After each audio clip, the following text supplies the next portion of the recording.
Why you gotta be so fucking awkward? Chromebook, you're just...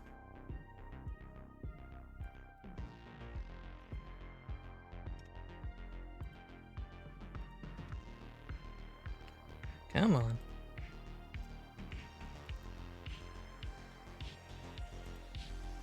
Look, man, you serve one purpose. So I can have chat up and I can keep an eye on my own damn chat.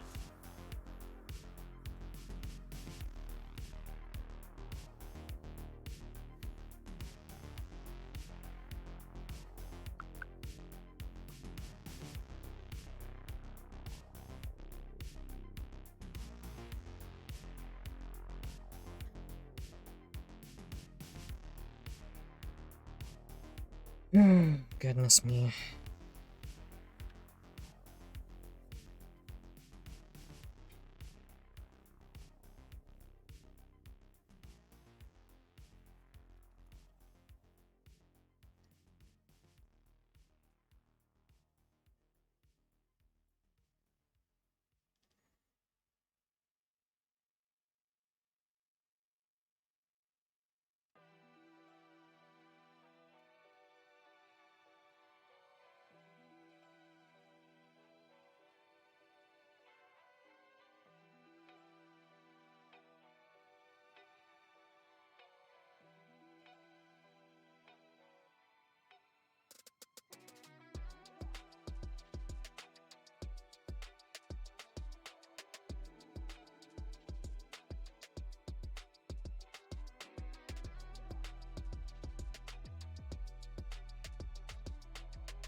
Yes, hanging my drink off my microphone's not going to be a terrible idea.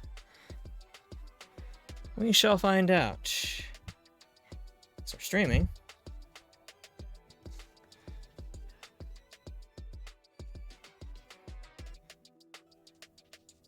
There we go. Okay, that's like last time's chat. Let me see if...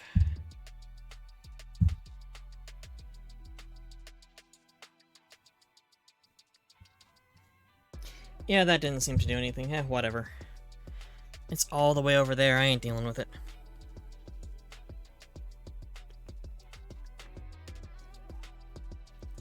Oof. Oh my. This was last second, and I am feeling it already. Hello, darlings, salutations, darlings and dear hearts. Welcome in, welcome in, welcome in. 'Tis I, the Yaogwai, and I am here on a Saturday, which is atypical because...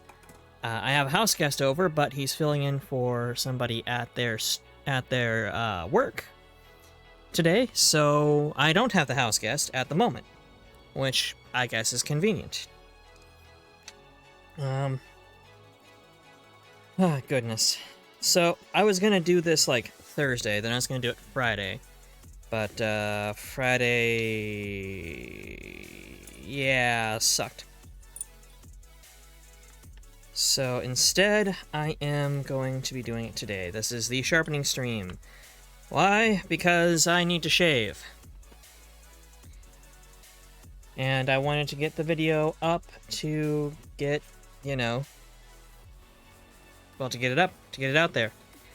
Plan on harvesting it for some details, but, like...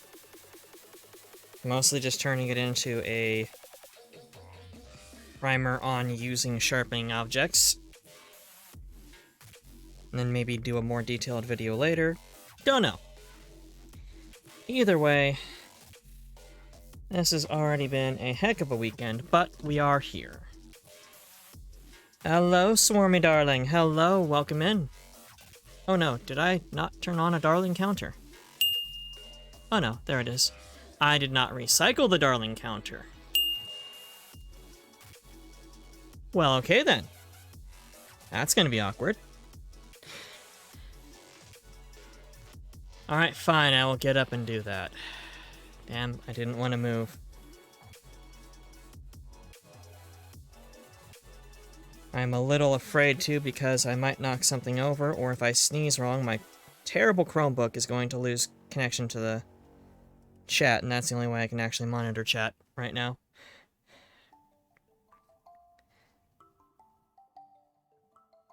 But yeah, no, I've got to reset that. BRB chat, BRB. As I step right into the microphone.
Welcome back, Swarmy Darling.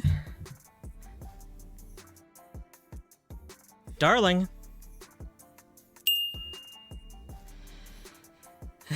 It's gonna be one of those days, isn't it, microphone? Isn't it, voice attack? You're gonna be that guy today. At least it's working at the moment. Screw it. It functions. Don't care. Do not care. So as I said, oh my god, I tangled the lights as I moved the wires around. Whatever, I'll deal with that later. As I said earlier, with my microphone at 15%, because I already fixed that and Windows doesn't unfix it, or Windows unfixed it because it's gotta be that way. Today is the sharpening stream, where I go over the various common means of sharpening objects and, well, show you how they work and sharpen things. I hope everybody's weekend is going well. Mine has been quite busy. I have a guest over. However, they are also filling in for a dear friend of mine at their work, so they are not here right now. Which means I have time and free space to actually get a stream done. Which is good, because Thursday I felt like shit, and Friday I felt even worse. Hello, Fox darling. Welcome in, my dear Foxy friend. How are you? Let's skip right on over to the live cam, because this is really a banter stream anyway, just with sharp things. So, there's no need to be on chat. Let's adjust the light a bit. Actually, the light looks pretty good. Hello, folks. Whew. Still busy, been at work since 11, don't get off until 10. Oh, Swarmy, you poor thing. I am so sorry about that. And Fox, yes, your week has been fantastic, and I am still extremely happy for you, dear. 100,000%.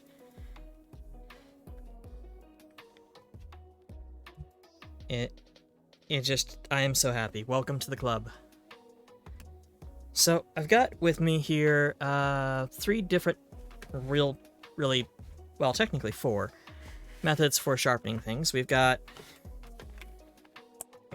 bracketed stones, which are a pretty common option right now.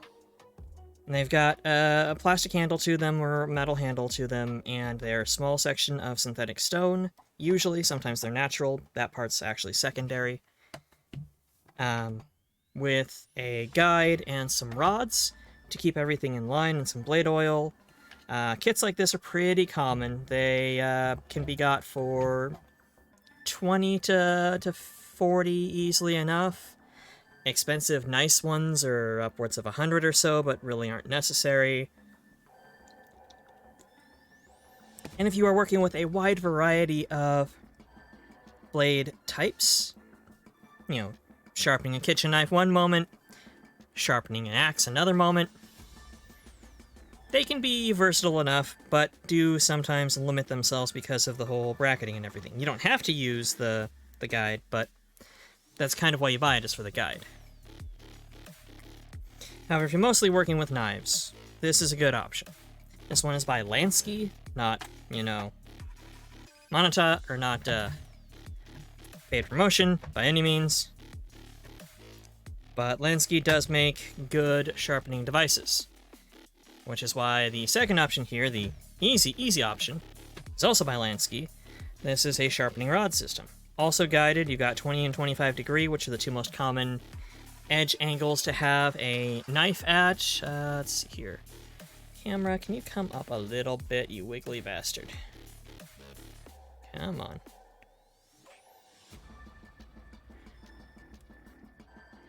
Pardon the wobbliness of this camera here. I'm trying to show enough without showing too much. There we go. Hashtag not sponsored, indeed. These are very easy, but are pretty much limited to small knives. Kitchen knives, that's about it. Because they're very, very specific, and these are actually poor for what we want to ultimately do today, which is get an edge on our beautiful razor we did over the previous weekend. I think that was last weekend, or is sometime last year. I'm not sure which. Everything feels the same. But the edge on this is still very, very non-existent. The cut's healed, by the way, because I can cut myself with a non-existent edge. However, I also do have a block of kitchen knives just off screen here that are pretty dull, which also come with another sharpening option or honing option, and that is a steel rod. And these are very common to come with kitchen knives, and they are just abrasive enough to take nicks down, but are mostly just to realign the edge if it's deformed. Not going to really be using this one. I'll show it how it works, but it's pretty straightforward. There's, a right way to do it, a correct way to do it, and then there's the way that works best.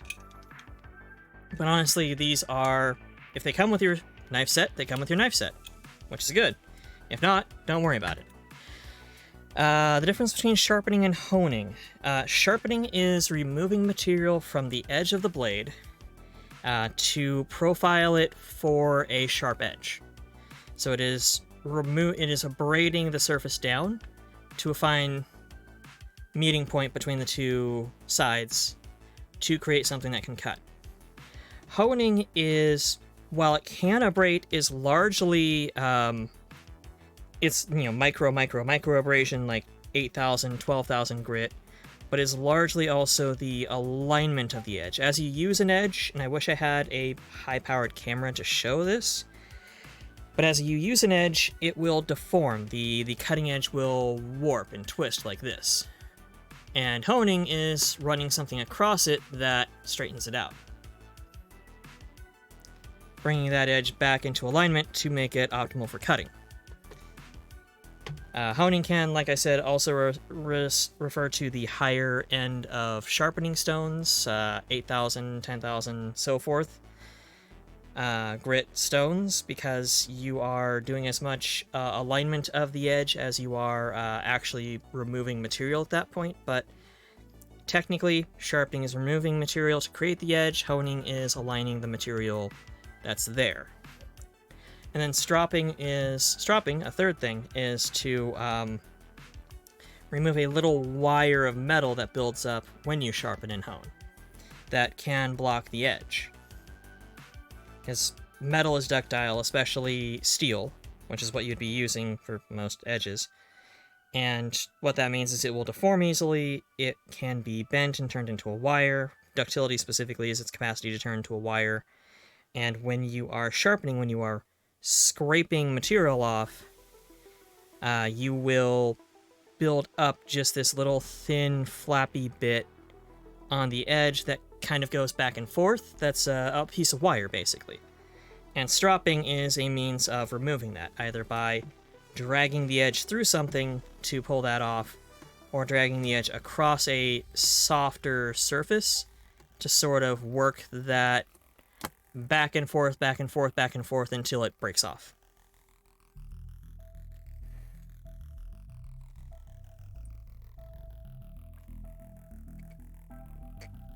So those are really the three core concepts there on anything as far as blade maintenance in general.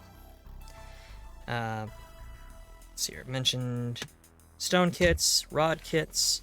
The other good option, this is sort of like the pro gamer move, are whetstones themselves. These have been around for ages.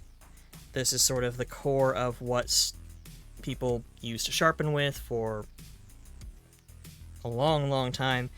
These, I believe, are ceramic stones that have a specific grit pattern to them. They're synthetic again, and they are just big chunks of abrasive. See, it's 4,008 or 400, and then 1,000 grit there, and then this one is 3,000 and 8,000. Also have a 10,000 grit, specifically meant for straight razors, which I should probably drop in here also. With whetstones, it is spelled W-H-E-T and does not mean that the stone has to be wet. However, most whetstones do in fact have to be wet. It is unrelated. It's kind of one of those things that developed linguistically where yes, but also no. So, big question marks on that. English is a terrible language. It's a garbage language, let's be honest, folks. It's 3 languages in a trench coat trying to pretend to be one language. Pardon me. Have a energy drink by a guy who wants to make America great again by overthrowing the government, but I bought it on fire sale, so he didn't actually make any money off of it. Which is how I tend to buy them, because they're tasty, but I don't want to support that asshole. Fuck that guy. Thought whetstones had to be wet. A lot of whetstones do, and in general, the best practice is to keep your whetstone wet. Some whetstones don't have to be, because wet, W-H-E-T, how it's spelled, generally refers to a stone used for grinding purposes. And there are stones out there of particular hardness that count as whetstones, like diamond stones, for example. Diamond stones or diamond coated smoothing plates, or even diamond coating sharpening stones that do not have to be wet at all. They're just, it's diamond. It will just take care of anything less than diamond. You occasionally clean it, and that's it. Those do not have to be wet, but they are whetstones. Again, the English language is a dumpster fire. We are going to start here, though. The main one I want to show is proper whetstone use, because it's the one that needs the most attention. You were today years old, fair enough. Yeah, the things you learn when you were a history LARPer as a child. But it's the main thing I want to show off how to do, because it's the most complicated, but it's also the most versatile. If you have an edge that you want to build, you want to put or maintain on something, doesn't matter what the hell it is, big chunk of ceramic or big chunk of natural stone, we'll do it. It'll fit. You don't have to worry about getting the thing through here. You don't have to worry about the thing fitting on the guide. You just have to worry about not fucking up your stone too badly. And honestly, these were pretty cheap. What brand were these? ASEL. ASEL. Whole kit was about $30. Came with 2 stones, the lapping stone, which I'll show how that gets used, and some other accoutrements that are nice. But we'll take this in order of complexity, and also just because I don't have... We got a couple knives here that I don't use much, so they're pretty much fine on my knife block. This chef's knife here, done in the Japanese style. I forget the name of the damn thing. It's already got a pretty good edge to it. I think I edged it at 20 degrees. So, with these kits, you got basically two parts, the base and then the rod. The rod is a piece of, generally, again, ceramic. Ceramic is very useful in this industry. But it's at a specific grit, and it's very simple stuff. You plug the rod into the right side, and the kits will come in different sizes. You'll have longer rods, thicker rods, shorter ones. This is meant to be portable. Like, you throw this into your backpack when you go camping, and it was cheaper, so I bought it. I didn't need something super big. It would make doing this easier because it's a larger knife, but... No, wait, I think... This was 25 degrees. Actually, ignore that. Now, the difference between 20 and 25 degrees, the different degrees of angle, determines the sharpness and durability of the edge. So in the basic sort of anatomy of a blade, you can see here we've got the blade itself, and then on a knife like this, which has been hand-edged since I was a child by me, so it's kind of crap, it's got a bevel downward, and then there is the cutting profile, which is the easier to show here, actually. It's that fine little line at the very end. So it goes like this, and then comes to this angle. So blade is like this, and then the cutting surface is like this. And that's done to keep material from abrading the blade itself, and also from creating friction, making the cut harder. But it's also done because a wider edge is more durable. The thinner the edge, the easier it is to deform, the easier it is to chip and break. And even a small microchip off of it, high-tech damage right there, is enough to affect the cutting capability. So usually things are profiled to a blade is profiled to a certain width, depending on what it's being used for. And then the edge is done a little fatter to still give it cutting power, but make it more durable. And also to allow material to go off the side. So like this I should show. So it's not connecting with the rest of the edge, or rest of the blade, instead of like yay, where it will drag across the entire blade and create friction.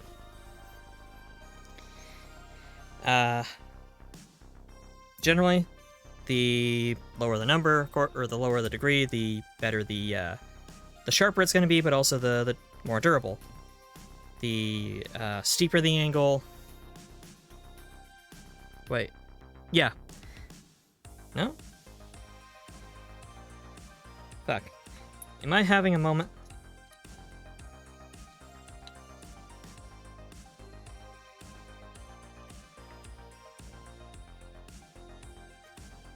I'm having a moment.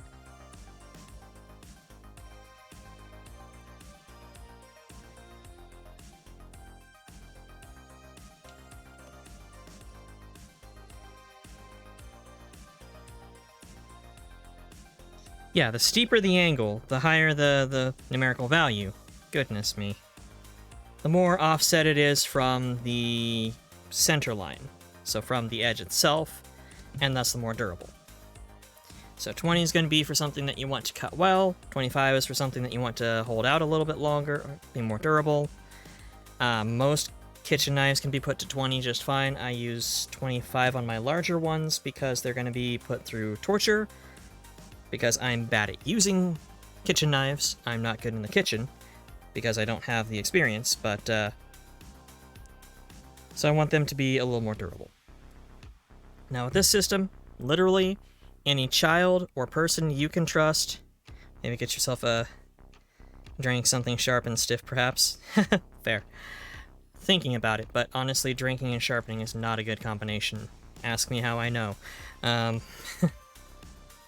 But any person that you would trust with a sharp object can use one of these kits, because it's simply a matter of moving the other stones that are in the path of travel so you don't end up damaging your box and spilling water everywhere. But it's line the blade up directly vertical with your surface, so,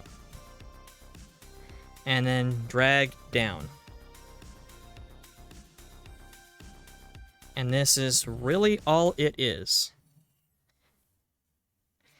As it drags down the surface, it removes some steel, small amounts of steel off of the edge, which puts those abrasions, much like sanding, into the edge surface, or the edge itself, at a 25-degree angle, and so long as you keep the blade relatively angled properly, it's fine. One thing a lot of people will talk about, and it's a matter of philosophy really, is whether or not you need to count your strokes so that they're even left and right, or if you can just go by feel.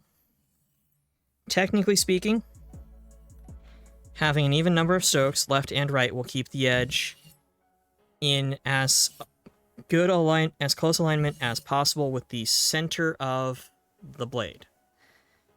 Because if you grind one side more, it's going to lose more material, and the edge is going to push up more towards the other side. That can affect cutting. If you're a surgeon, that would be a concern. For pretty much anything a normal person uses a sharp object for, you really, really don't have to worry about it. Because the amount of difference that having a slight offset to the edge of your blade in comparison to the center line of your blade, the amount of difference that makes is extremely minimal. But if you want to do it, you can, certainly. By all means. And that's what I'm doing here, just because it's not hard to do. Like, this is all you're doing with one of these rod kits. Plain and simple.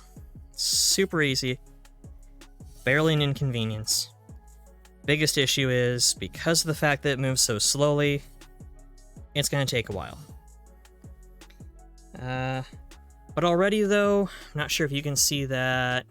In fact, I'm pretty sure you can't, but the edge has more shine to it, which shows that it has had more of the abrasions from a duller stone, or coarser stone, or from being used on things, taken out of it, which is good. Every now and then you'll want to turn the stones or the rods, because you'll notice you should see that they're a little stripy, and that's because as they remove material, some of the material stays in the stone, and that happens with any sort of sharpening object whatsoever. Even if you're sharpening something with a coarse metal file like you would use on a lawnmower, that'll happen. The coarser the material, the more the easier it is to release the coarser the stone, the easier it is for it to release the captured material. But it will build up, and you'll eventually stop getting as good of as quality of a grind, which will slow down the edging process, the sharpening process, and will make stone itself less effective. On these rods, it's not as big of a deal because they are pretty fine-grained as it is, and you can just rotate them now and then. On sharpening stones, flat surfaces, it's more important because you will lose the sharpening capacity of the entire stone.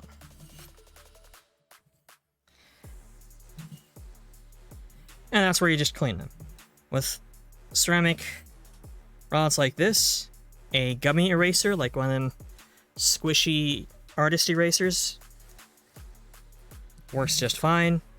I've actually just gone through and washed them by hand without using an abrasive scrubber or anything, just a little soap, a little hot water, and rubbed at it with my fingers to get the material off. I mean, right there you can see it left a dirt smudge, and that works fine. So long as they are completely dry before you put them up, because they are still semi-porous, they will, if you store them wet, will develop mildew, especially in the Pacific Northwest where I'm at, where anything and everything will develop mildew. We are damp, and we are incredibly fungus friendly.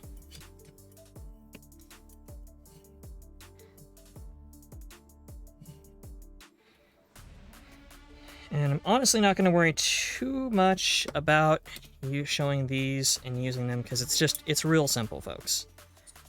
And then this one has storage inside the container. I'm glad you find it relaxing. Oh, goodness. These are white. They're supposed to be white. Need to clean them. But like I said, with the rods, because it makes so little contact, it's not nearly as big of an issue. One thing I can say about Lansky specifically with these things, with the wood boxes, is the drilling is not always clean. So you have to sometimes bore it out a little bit with a sharp object yourself for the rods to actually want to stay in place. And sometimes the rods don't want to stay in place because the hole was made a bit too big. The quality control is a little hit or miss. And these are, by the way, a great example of a wet stone or wet object, a wetting surface that does not need to be wet. I got these ones damp because I just wanted to take some of the material off the surface, but they work just fine dry. And again, it's just back and forth. The gray one's a coarser one. It's probably around a 3000 grit. White ones are finer, probably around a 5,000 to 8,000. I don't have an exact number on that, but I bet if you check Lansky's website, they'll tell you. It's just a matter of back and forth, keeping the blade vertical to your surface so that it can form that 25-degree angle with the rod itself to leave a 25-degree angle edge. And honestly, with these, the biggest threat, the biggest danger isn't... so these would be more of a finishing grit then. Yeah, these are gonna be, kits like this are gonna be for finishing. It's not gonna be for building an edge on something that's been damaged, which is a big reason why we're not using it on the straight razors. Another issue is the edge geometry. A straight razor, you would need to place it like this. Like, blade, edge, and back are in spine directly against the rod, at which point this whole setup is useless. Additionally, and this is something I found out when I was holding one of the rods in my hand and using it just because I didn't want to soak my good stones, the edge will flex slightly if you put any pressure down on it. And if that happens, it's not getting a proper alignment on the cut, or on the grind, so it's not making a proper edge. If you want something that's going to be a proper, accurate edge, it really should be your straight razor. If for no other reason, then it's the thing that's going against your face. The biggest issue with this, the real challenge on rod kits, is just not getting bored out of your skull. It's super relaxing, but there's also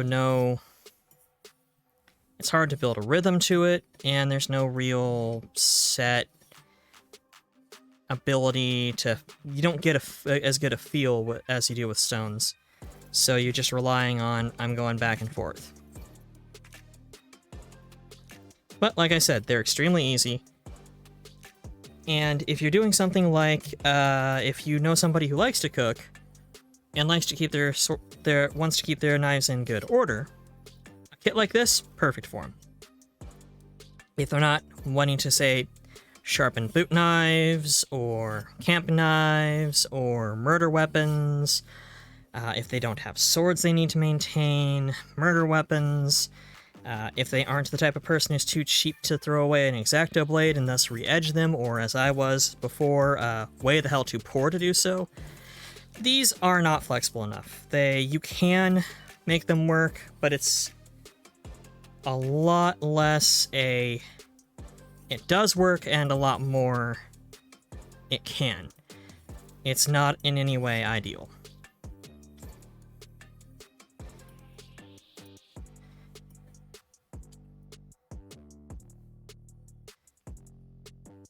But it's very simple.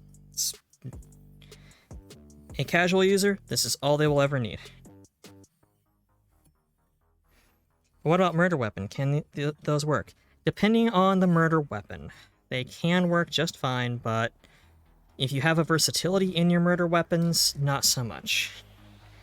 Or a variety in your murder weapons, not so much. You need more flexibility in your sharpening objects. Good God, I need to clean these white ceramic ones.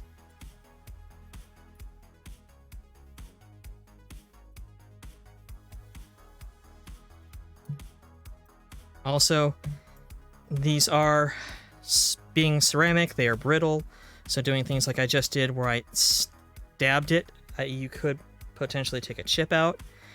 These ones actually have, I think it's on the bottom side here, I put them back in order to remember it, knocks taken out of them on all four, the two white and the two gray, because I have a cleaver that had a big old dent in it. And that dent snapped off. And I just sort of stuck it in between and went back and forth like this. And that just caused it to saw through the rod partially. It took the damage out, but it also damaged the rods. That's something that can be easily done.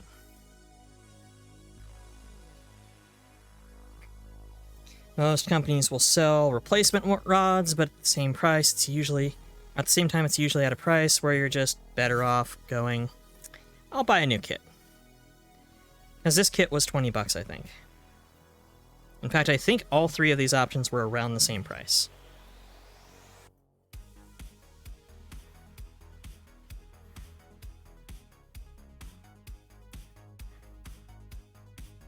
And one of the reasons why you want to sort of take it slow and you have a hard time, like printers and ink, it's cheaper to buy the new printer. Yeah, by and large, yes. One of the reasons why you want to take your time in a line instead of trying to do it fast, like I was just a moment there ago, is you can catch the blade on it and chip it. You can align too far in, and then you're not getting all of the edge. So these are very counterintuitive to building up any sort of muscle memory to speak of, just because you got to get them lined up properly. But it's already got a nice, good, shiny edge to it. The scratches from the previous stone, I have no idea if that's going to show, but probably not. I'll try and get some higher res photos later. But stones taken out, or took out the scratches from the previous stone, so this is nice and goodly sharp.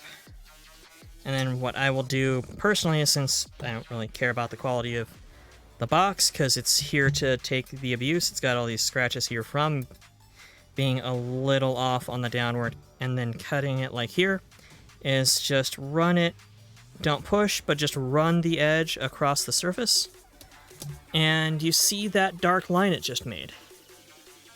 That is the wire that it took off. That is basically stropped.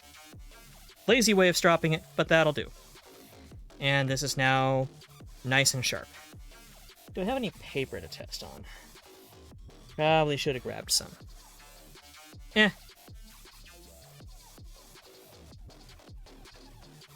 So yeah, that's these things. They are handy. Obviously, they're nice and quick, but they have a lot of limitations.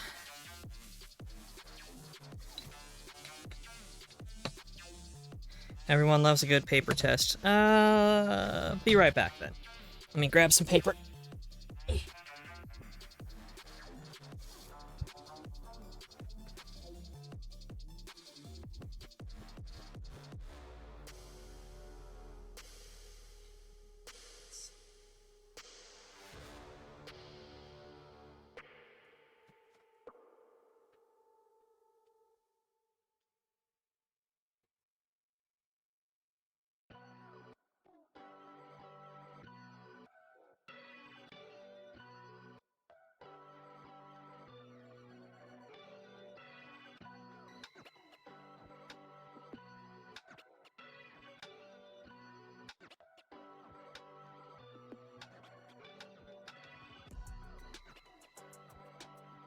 Okay. Got paper.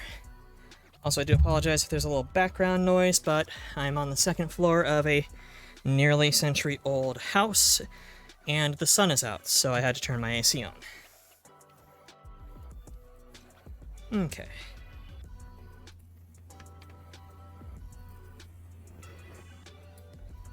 It wasn't free-floating, but it left a nice cut, very soft edge to it.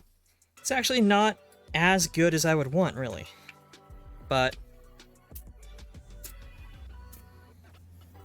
oh, man. There we go. Oh. Get on camera, for fuck's sake. Yeah, that's actually tearing more than it's cutting. There we go. Probably just aligned improperly. Trying not to take my hand with it. There we go. Much cleaner. Yeah, that was some real poor edge alignment on my part for using it. And for cooking, for what this will be good for, which is, I believe this is a general all-arounder if I know my knives correctly, which for cooking I really don't. That is perfectly fine. It's not a flensing knife, not something I need to use to make incredibly thin fillets, but more of a meat knife. It'll work well. I got the bread knife, which I have tools to sharpen these, to sharpen serrations, but I'll be honest, sharpening serrations is a pain in the ass. So this doesn't exist. I'll deal with it when it literally becomes impossible to use. And got the big old chunky European style chef's knife, which... oh yeah. This one I don't use as much because I like using the fanciful Asian one. But completely out the gate, just nice and slashy.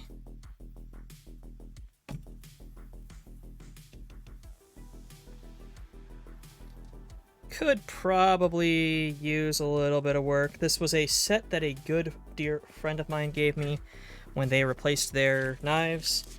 So there was some wear on it and a little bit of, I'm guessing a little frustration cooking because there were some chips taken out. That kind of show somebody put a lot more energy into using the knife than they needed to.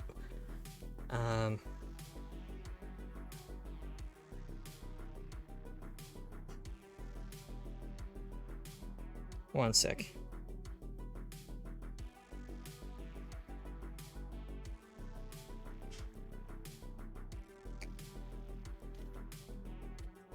Sorry, I was getting pinged. Next step up in complexity and capability are these, what I call bracketed stone kits. They'll have the grain marked on them. Like this is a 280, the LS means it's Lansky. Let me see if I have Sharpie I can use to make that stand out a little bit better. There we go.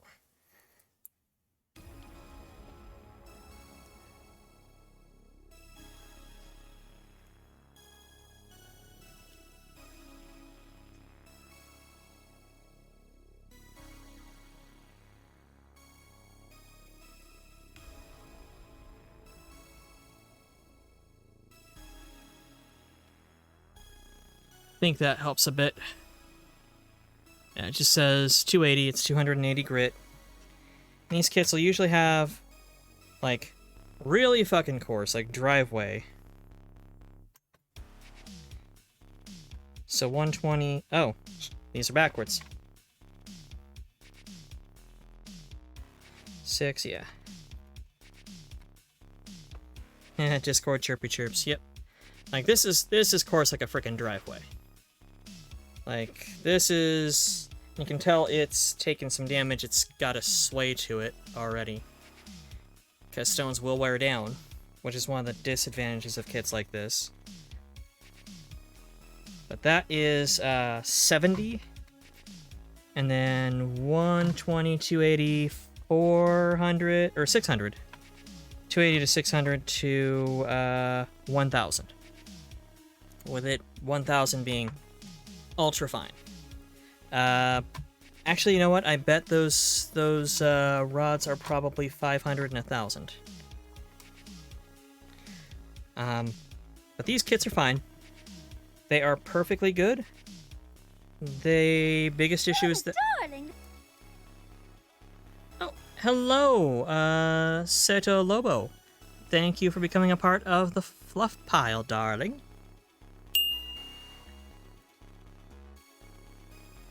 But you just apply some oil to the stone. They make custom blade oil like they have in this kit. Literally any oil will work. You're just looking to lubricate it, but at the same time, organic oils like cooking oil, they'll turn rancid in the stone. They're a little bit thicker. They have particulates, salts that'll cause some minor damage to the blade. So it's best to use a mineral oil. Mineral spirits works fine, gun oil will work fine, blade oil specifically works fine. Generally speaking, any organic. And these require a little bit of setup. You put a rod in there to guide it, and then you've got angles 17, 20, 25, and 30. And then this just clamps onto the back of the blade. Yep, need to open it a bit more. And then you tighten it back here.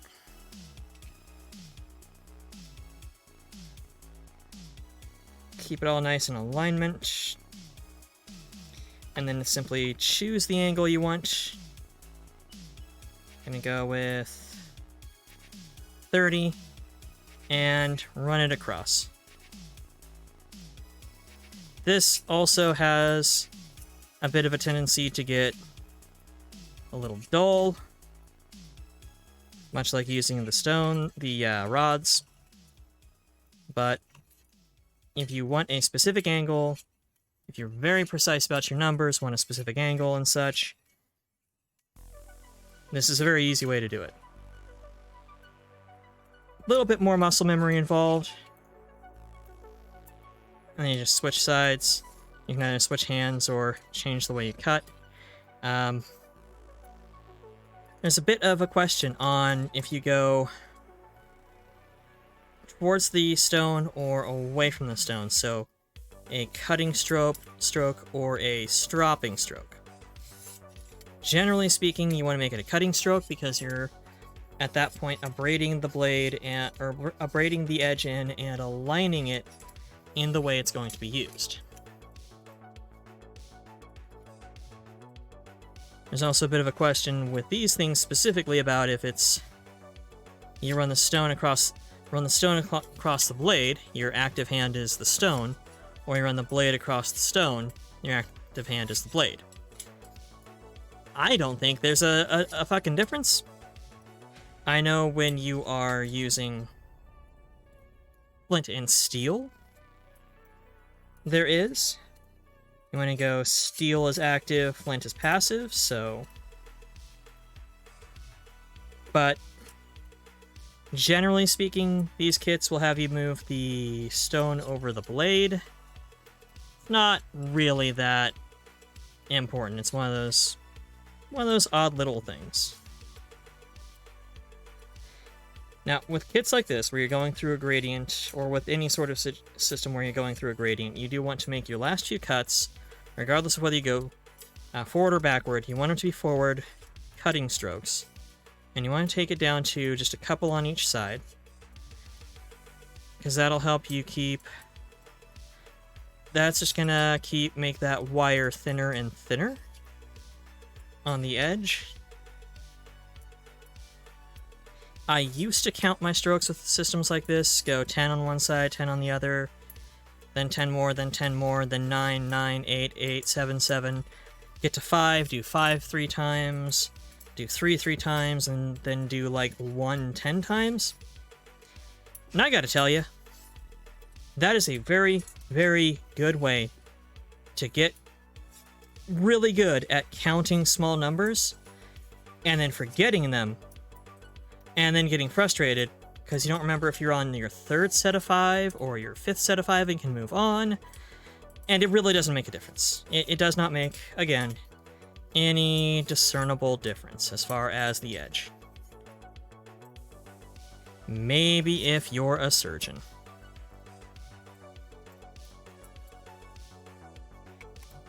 Okay. Just grab a paper towel.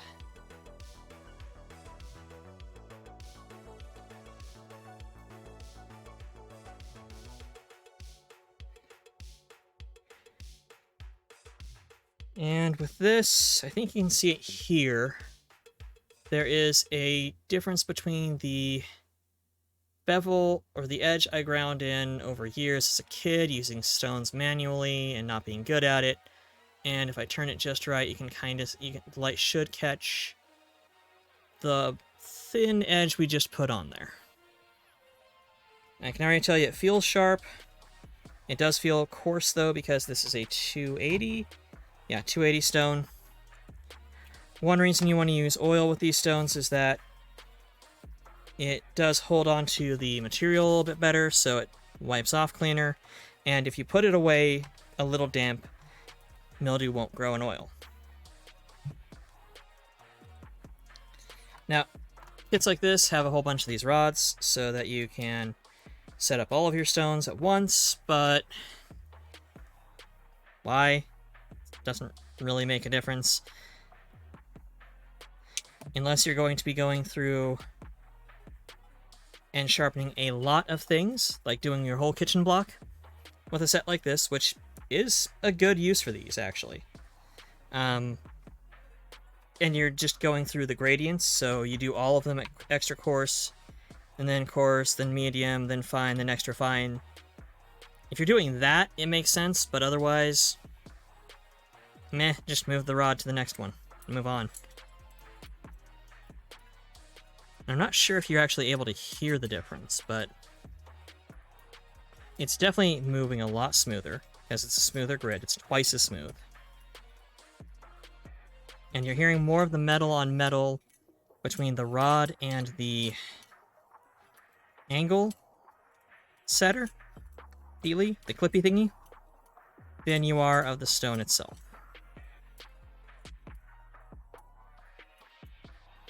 And these are just, once again, back and forth, just keep going. You can count your strokes, but trust me, it does not matter. Because the ultimate goal is that you see the edge change in grit on the edge. If you can see that the edge is shinier and it's uniform, you've taken all of the scratches out from the previous stone. So you can move on to the next one. Because once the edge geometry itself is set, once it's been sharpened for the first time, basically, you're going to have to really fuck up a blade to have to reset that. You're only resetting at that point if you are specifically changing the angle of the edge. Like if you want to make your kitchen knives have a sharper, higher maintenance edge. I do love the sound of... I do enjoy the sound of knives being sharpened. Uncle used to sharpen his knives because... Oh, goodness. Stupid... Hold on. The window is in the way. I don't want... I imagine he did it wrong because he had one big stone and used it for everything. Lol. Not necessarily. Most likely if they have one big stone and use it for everything, especially... If it's all one color, it's probably a carborundum or Arkansas stone. Carborundum's very fragile, it's not very good as a sharpening stone, but it was cheap to find, so it was easy to sell to people. Arkansas stones require oil, and because carborundum's a very open, porous material. Arkansas is a little smoother, so you do need to oil it. But honestly, if you get a good working edge on it, you get a good working edge on it.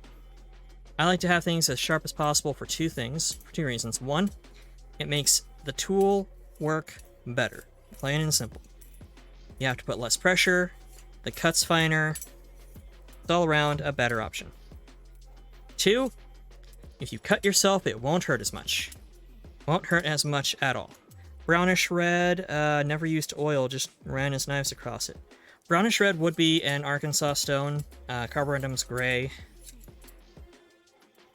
He should have used oil, but a lot of folks don't. And the oil, it lubricates the surface as you're running it over, and provides, well, it's like when you oil anything else. It reduces friction so that you're not having as much drag, you're not putting as big of scratches in, and also keeps the material you've removed further away from the blade. It suspends it in oil so that you're not dragging steel, which is as hard as the blade, across steel. It's always good to use oil on stones or have wet stones if they need to be, but you can do it without. I know a very common stone to see is going to be something like the ones over here that are big, two-sided, broad stones, and it'll just say coarse and fine, usually printed in ink that wears off almost immediately. And those are cheap, terrible stones. Those are usually carborundum, but they will work well enough. I would use water on them if you use one of those, but I also just don't generally recommend them. His knives were sharp, give him that. Yeah, the sharpness of the edge is determined predominantly by the angle at which it's been ground at. This knife was actually pretty sharp in general. I ended up giving an almost almond-like profile to the edge, just from being a kid and not really knowing how to do this all that well, which is why you can see it's all scuffy. But the edge angle on it was pretty good, and the material's pretty decent. It's pretty solid stuff. This actually is the knife that I was using to cut carpet off when I was replacing the floor in here, which I need to continue to do. And it would just glide straight through hard carpet where a carpet knife was catching, dragging, and stopping. Putting a proper edge on it like this, ironically enough, not something I've ever done, because once I sharpened this last time, I did so about 15 years ago. I didn't bother sharpening it again, and it never really needed it. It's only recently gotten dull just due to the amount of carpet it's gone through.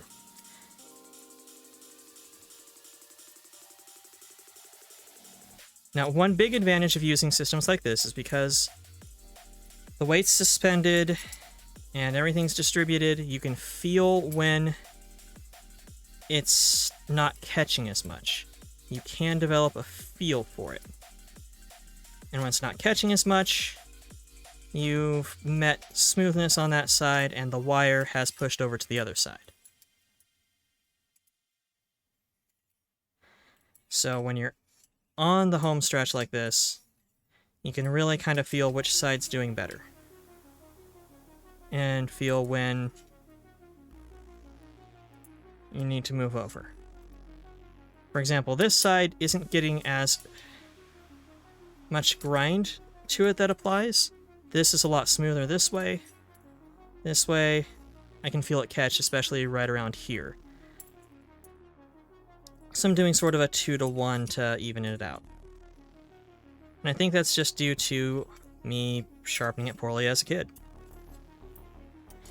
This is a knife I have had since I was pretty small.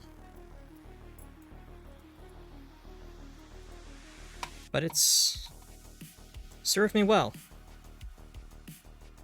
And periodically, if you're not paying attention, you want to wipe the blade off, check the edge, make sure it looks good. All of the grinding is uniform. Again, I will find out in post-production when I go to trim this down into an actual instructional and post it onto my YouTube channel. Link below, but it's also terrible. Whether or not you can actually see that. But meh. It looks good, though, on both sides. You want to check both sides. And again, that's how much steel came off of it.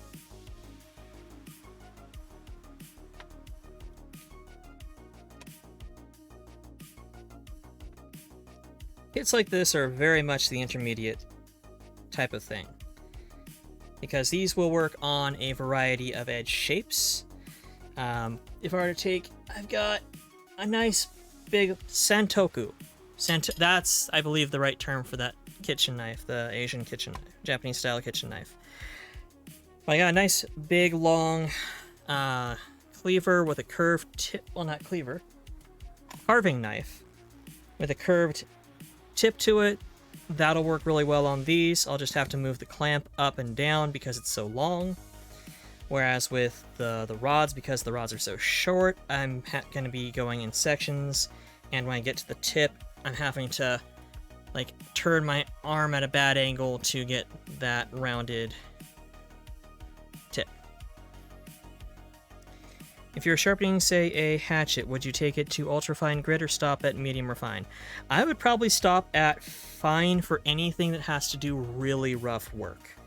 Hatchets, honestly, they cut mostly through shear force. Their edges are going to be very different from what you'll put onto any knife you have, because they are less cutting and more splitting. That being said, a nice sharp Fiskars, again, not sponsored, hatchet right out of the box, nice and sharp, always useful or always comfortable to use, but you'll notice that a lot of hatchets, when you get them at the store... Helloing, darling. Hello, dear Dread darling. How are you? A lot of hatchets are not sharp. You will not cut yourself picking one up at the store and playing with it. Some of them, like a Fiskars brand, they pride themselves on having thinner blades, lighter weight, sharper edges. But most hatchets aren't that way because they don't have to be. So if I were to do a hatchet, I would say take it down to a medium. Call it good. Welcome in, Dreddy, dear. Welcome in.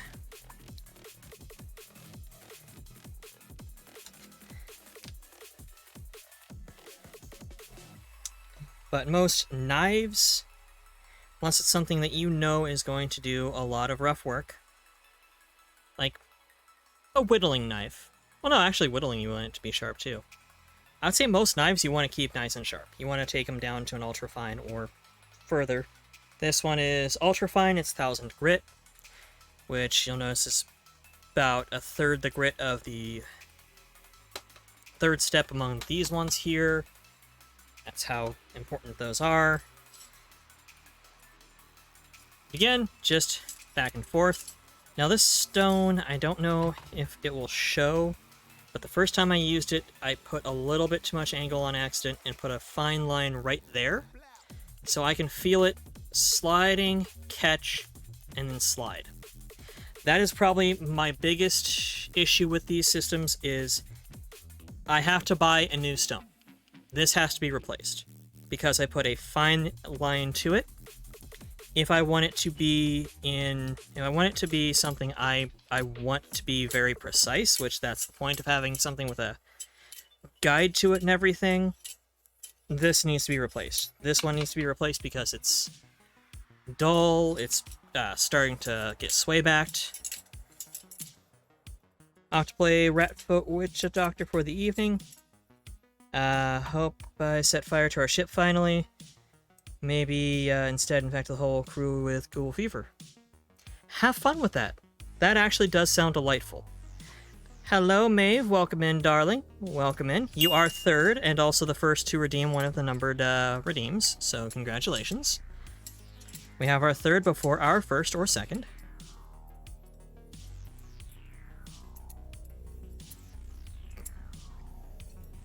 But generally speaking, I go by how the stone feels. If it feels like it's catching, if it feels like it's still grinding, then you still got to go. If it all feels smooth, one inch to the other, the way it cuts through, you never come first. Fair enough. Apparently, M-Dread does. No judgments. What does it even do? It marks that you were first. If that matters to you. But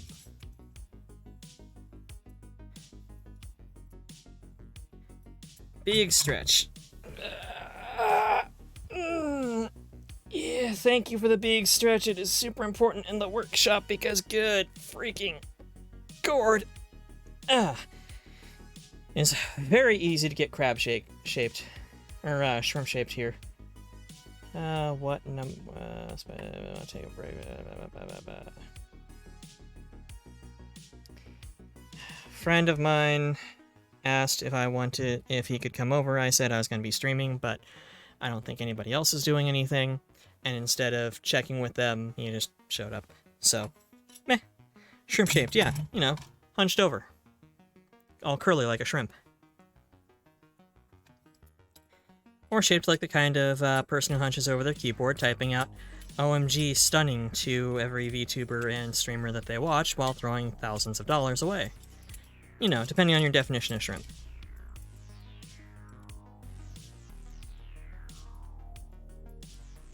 But with this one, the finer the stone, of course, the less it's going to grind, and thus the smoother it's going to feel.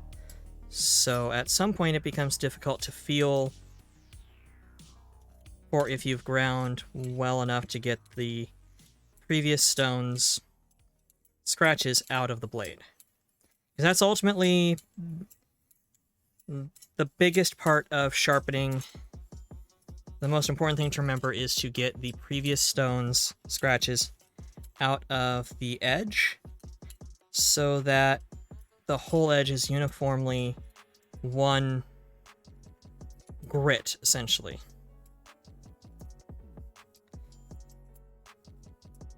Angle sets how sharp a thing can be.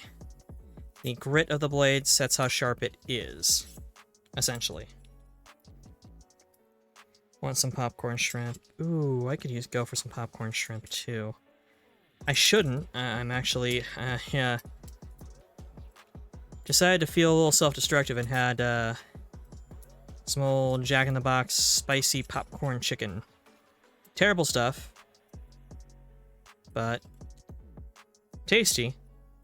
My stomach is already unhappy with me. I need to mute my mic for a second.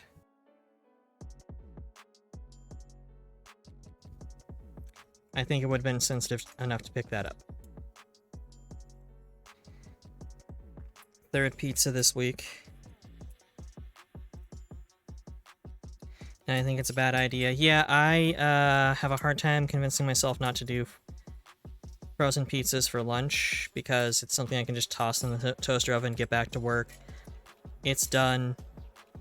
Go on lunch. Enjoy. Call it good.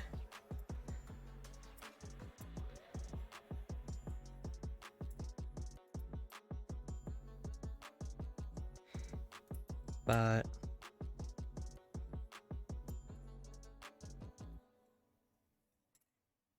feeling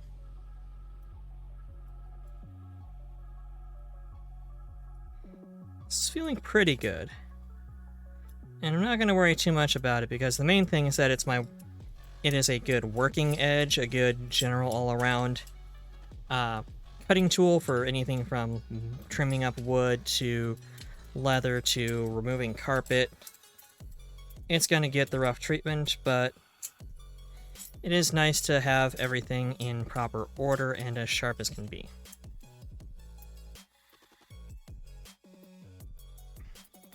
Need to figure out how to make onigiri. Can never get the rice right. How sharp is this people opener? Great question. I'll be doing a paper test here in a bit.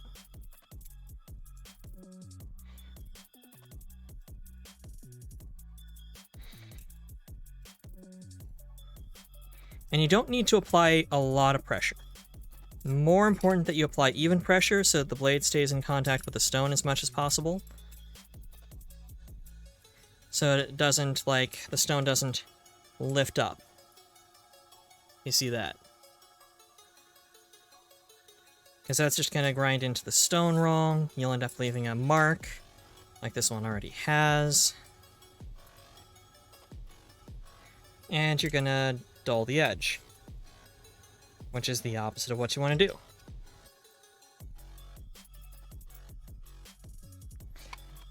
It's hard to get the rice right. Are you making proper sushi rice with a little bit of sugar and rice vinegar? Because that makes a big difference than just cooking rice.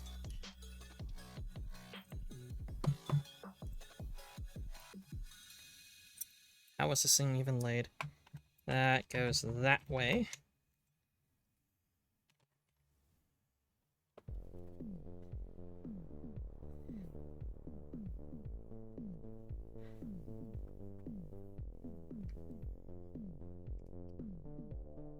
The way I tend to do it is soak and drain until the water's clear, then cook it. I would recommend checking out a recipe for sushi rice. I don't remember the exact proportions, but you want to put in a little bit of sugar and some rice vinegar. That will help a lot. It'll have a different consistency to it. Yep, and that is also, not sure if you're seeing that again, but the edge is very shiny, very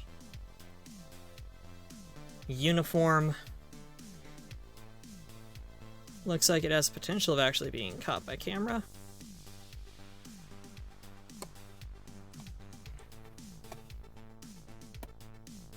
And that's these types of kits. Pros, they're a bit more advanced than the simple guide rods. You can use them on pretty much most edge types. Larger blades are going to be a problem, but they'll be a problem for the guide rods as well. Downside is surgical steel, yeah. Frost cutlery mainly is the big thing. Frost actually makes pretty decent stuff.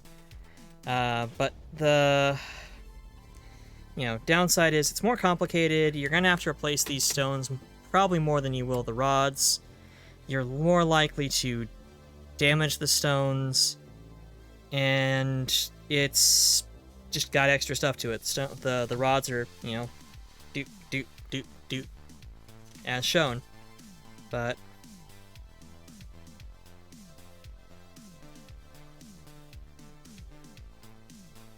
that is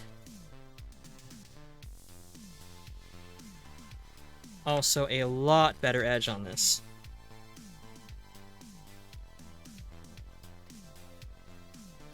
I say, and then it catches.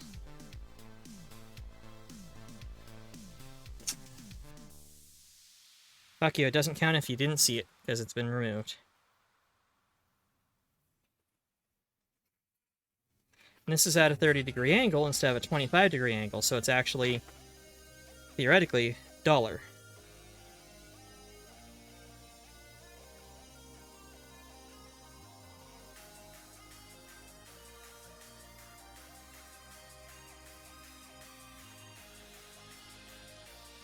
So nice. Oh. Caught and drug there. But can I... There we go. I think there might be some... Nope, because... Yeah, the entire edge works there, so... Damn, this is nice. I'm happy with the results on that. We'll put this one aside now, because it's perfectly donezo. It is Dunkin' Donuts. Clean up. Got these nice little curly cues. And don't need a paper towel because it's not working with oil anymore. Sadly, I have to go back to work. If I'm still on a couple hours, be back. Otherwise, have a good rest of the stream. Thank you, darling. Enjoy the rest of your work. Darling. Just made me realize you need to sharpen your flip knife. Take it that's your standard pocket knife.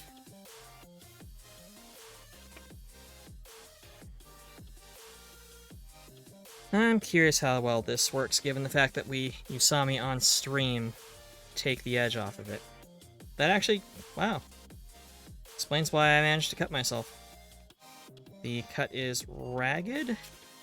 Oh, it is catching and dragging. But it does still cut.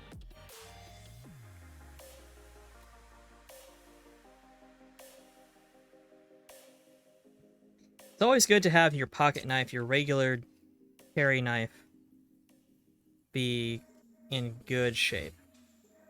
Okay, I cannot explain to you how smoothly that's cutting.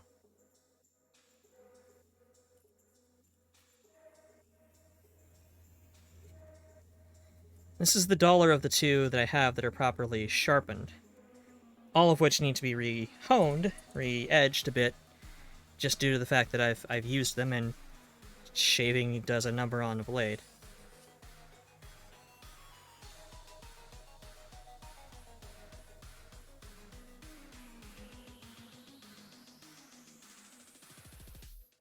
I also don't generally recommend paper tests on a straight razor just because you're gonna do more damage to the blade than you put into it, unless it's as bad as this one here.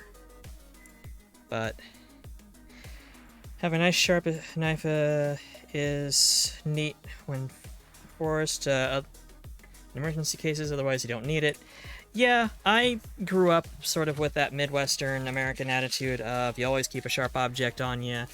Keep a source of fire and a source of steel. Never know when you'll need them. I don't usually actually ever need them, but it is good to have. Now, this is where things will get a little complicated. Got a rubber pad. Got our stones. Now, with these things, if you're using water to lubricate your blade, you're going to want to keep them wet, and you just leave your stones in the water until they stop leaking air. Little air bubbles will come up from the surface of the stone. These ones you can see have stopped, so they are good. Now this is where it gets complicated,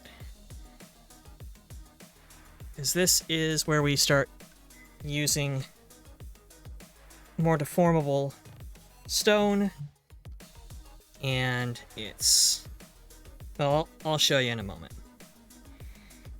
Having sharp knife, let's see here. Do you have some channel where I can post a pic of the blade? Yeah, go ahead and put it into fluff pile, I'm fine with that. But with these stones, because they are a softer material, they are meant to abrade and wear away. And to keep them flat, they come with a lapping stone, which is nice, flat angle, hard ceramic object. And you just, in preparation, you run it over the surface to make sure the surface is flat. This also strips off some of the material and creates a bit of a mud, which is a really good sort of abrasive lubricant. Abrasive and lubricant sounds a little bit contradictory, but you're sharpening something, so that's the intent. For proper stone use, you want to make sure it's nice and flat like it is now, and then you want to take your lapping stone and run it across the sides at an angle, because one of the things that can damage your blade is if it pitches to the side a little bit and catches the edge. So you want to round off the edges. And you'll have to do this every time because you take a little bit of surface off when you lap it. But that is now nice and flat. And with straight razors, it's pretty easy, actually. I just take a pinch of water, get it on there, and then using the weight of the blade, with the fingers just keeping it balanced. Nice, even drags. If you're doing a straight razor, it would be good in general to count strokes, but in this case, not necessarily, because it's been badly damaged. The edge is going to be uneven. You're not applying pressure, especially with a straight razor, because it's going to deform as the metal is so thin. You're just keeping enough weight on each side of the edge to keep it flat and flush with the surface of the stone. And it's just work it back and forth. With a straight razor, you want to keep things fairly flat and angled. If I could, I would have stones that were wider than my straight razor, so I could just go straight across. It's hard to find ones that wide, though, because you don't really need them. Not sure if it's showing well, but in this case, with these stones, there's a bit of a color difference between the powder, the mud coming up, which, you know, look, it's actually straight up clay. The mud coming up and the stone itself. That's because the mud's picking up a little bit of that particulate matter.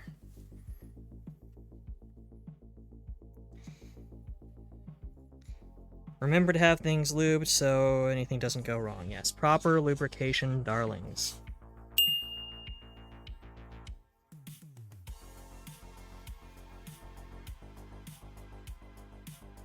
Straight razors, it's very important to not push down and to keep the blade balanced on the stone.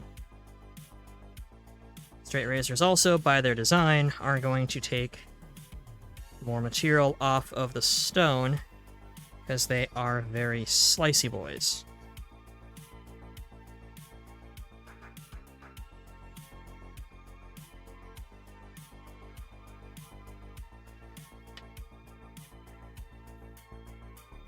But let's grab a... I was wrong. You will need paper towel. Grab that to just look, and you should be able to just see it if the light will catch. You can see there's that angle to the edge put on it that is different from the surface of the blade itself. That is what we're going for. Once that's established, we don't really need to go further.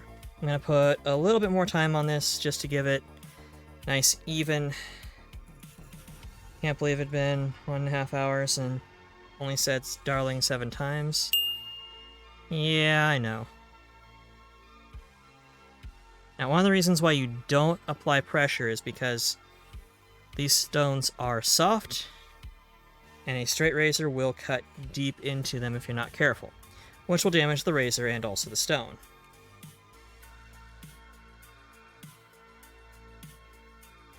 Dragging it back and forth, though, and these cutting slices, one and the other, is doing the same thing that it was doing on the other stones, on the other stone kit, and that is just taking that wire and straightening it out and pushing it back and forth, so that it loosens up and comes off. Now this is 400 grit on this stone. It's the lowest grit that I have on one of these. And that's because, honestly, you don't usually need the 80 and 120 grits. 240, kind of, yeah. The medium out of the Lansky kit is handy, but not. Mostly if you abuse your blades. So working blades, your boot knife, your flip knife, what have you. Camp knives, but if you're careful with what you use and keep them in good repair, you don't even need the 400. Which is why the other two are not going to be done on this stone. What I will do, though, is show you how to use one of these stones without it being a razor, since they handle differently. And Maeve, are you darling? I swear, you ask me this every time, and the answer is, without a doubt, are you darling? Darling? Are you darling? Darling, are you really asking if you are darling? You are absolutely darling. You are one of the most darling people I know.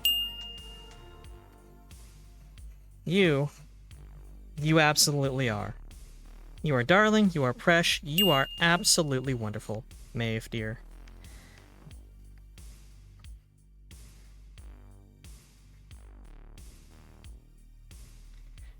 one of the things I need to do, is figure out where that steak knife went.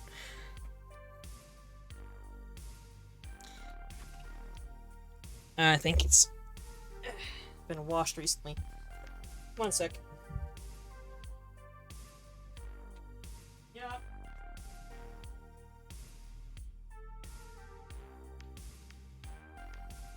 It was washed recently.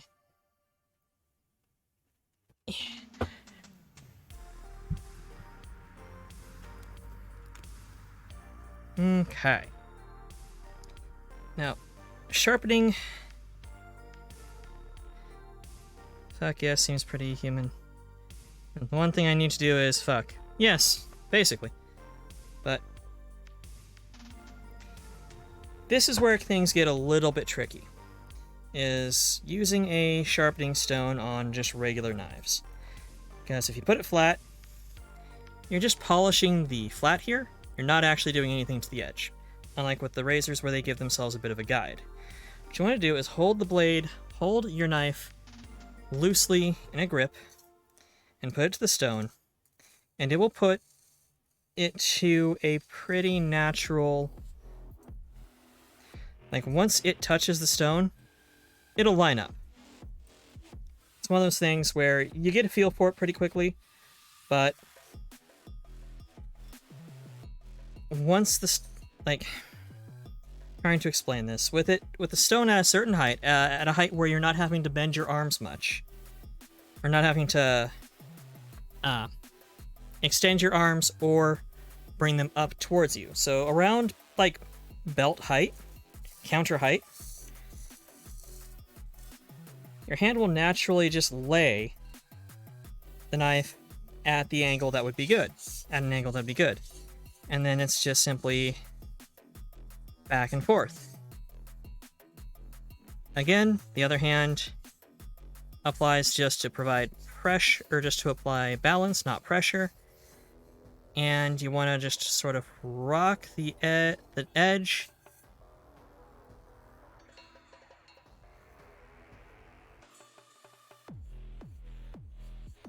Just back and forth, back and forth.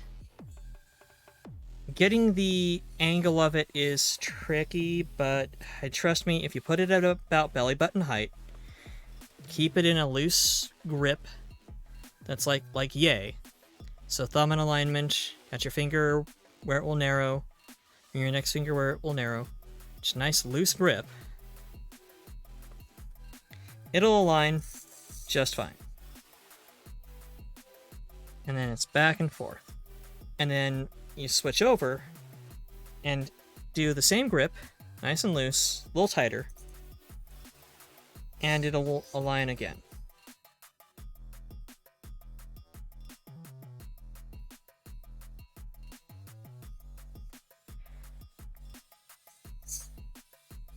I have seen that some people recommend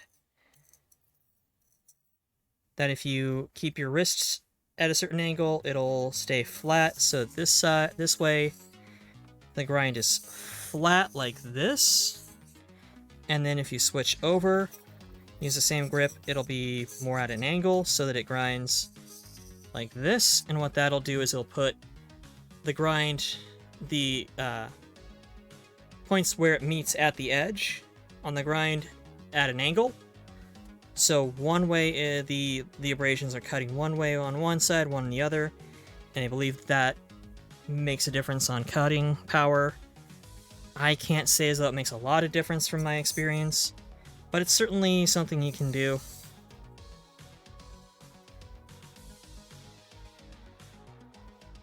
But you just want to go back and forth, keep the stone nice and lubricated.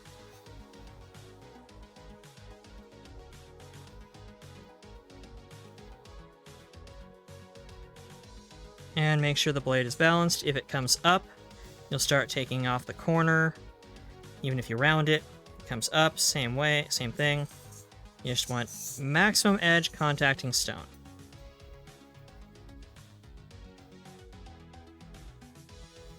And what I have less experience with is rounded tips.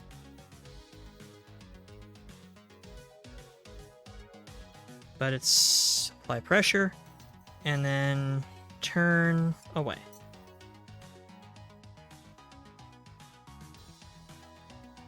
This is where I think making cutting strokes matters,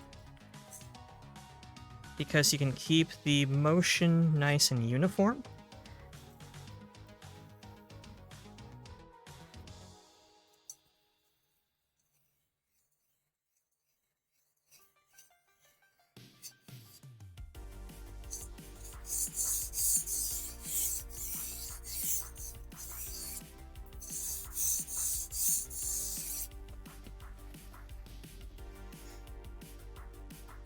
And again, just back and forth, back and forth. Counting your strokes is trickier with this, but you can. But again, you also don't have to. If the cutting edge is a little bit out of alignment with the core of the blade itself, it won't make much of a difference.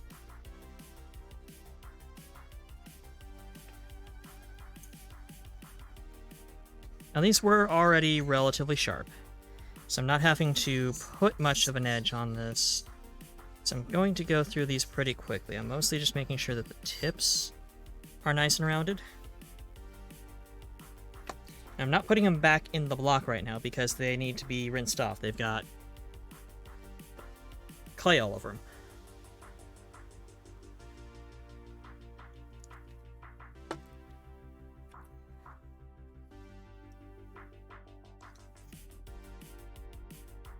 Now, one of the things that you want to be careful with, the reason why you want to be careful with pressure, to not apply a lot of pressure, is because you want to move with some amount of authority. You want there to be speed to your strokes so that you're optimizing the amount of removal. The slower it goes, the more chances it has to change angle, and also the less energy goes into the grind, so less material comes off.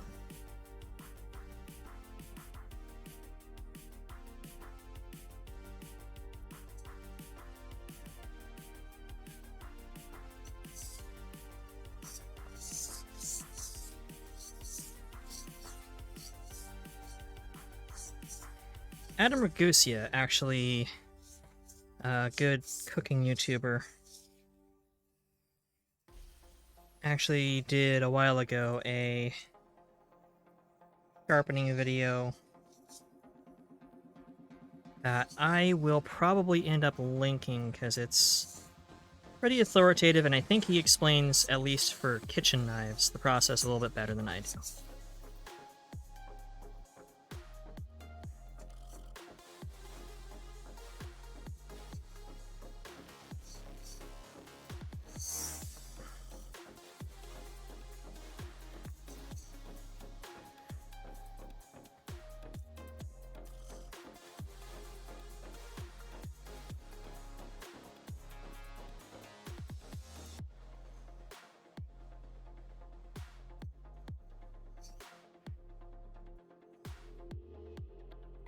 Eventually, though, you do this enough and you build up a memory for it. Muscle memory is a powerful tool.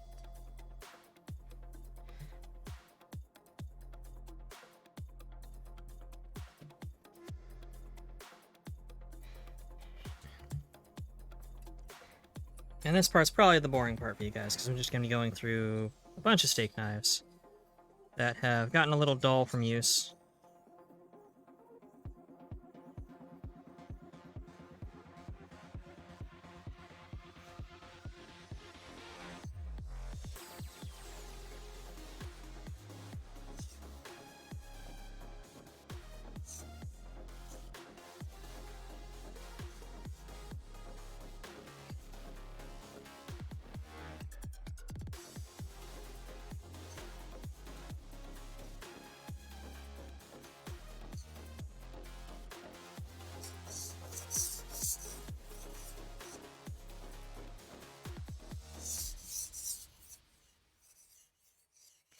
I'm impressed that the microphone is picking up the scratching sounds.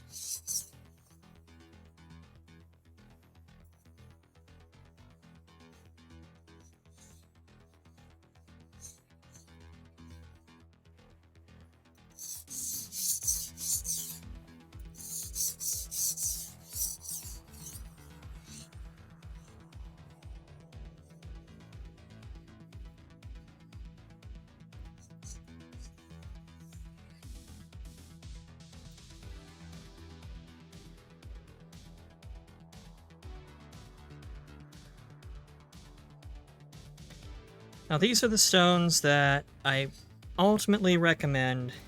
Maybe not this particular brand, of course, but I ultimately recommend people, if they have multiple varied shapes of blade, to work on different types and uses. Don't do that. But I do recommend you pick up something along these lines because they are very versatile. They require a lot of practice. But the good news is using them is great practice.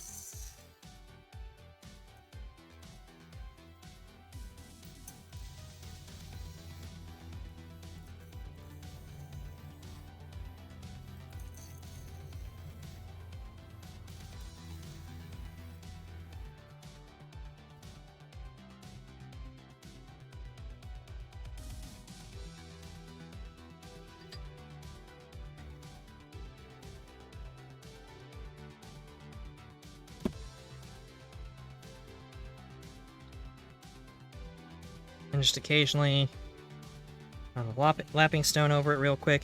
Another thing about the lapping stone is because it's taking off the surface of stone is that if the pores in it get clogged, it removes those clogged pores.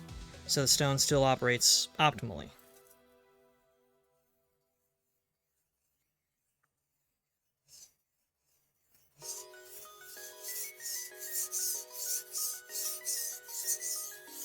A lot of this is feel. Like, I can feel stone is grabbing more here, it's more gravelly on the tip. The tip hasn't been done as well. As I move it across, though, I can feel that going away.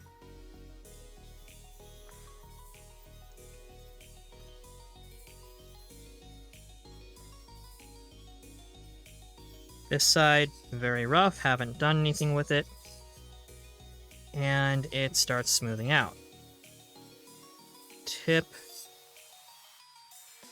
I have no idea if the microphone's picking up the subtle differences auditorily, but you can feel the resonance of it in the blade itself as you're going through.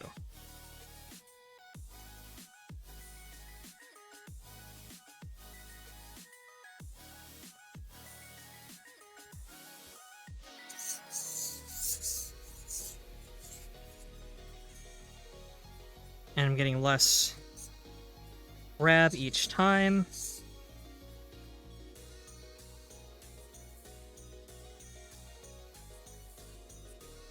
And just generally go until you no longer feel that grabbing.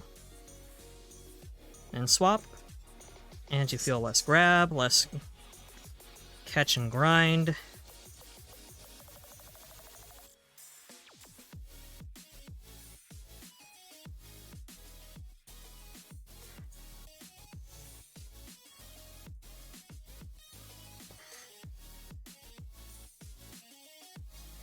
Remembering to sit up is good. That changes the angle your hands meet the stone at. So really good posture is important.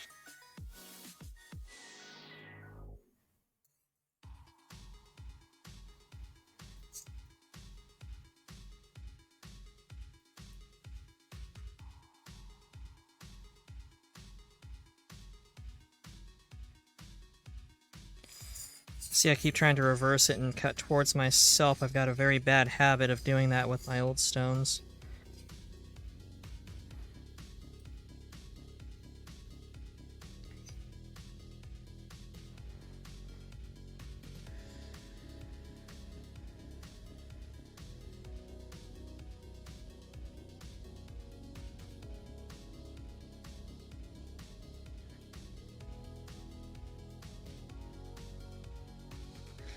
Now, one thing I will say is that using stones like this, not as precise as the kits where you have specific angles on the clip or on the box where the rods connect to it. So I cannot guarantee I'm getting myself a proper 20, 25, 30, 10, 17 degree angle. But trust me, if you're doing it right, it works out just fine. Your hand aligns.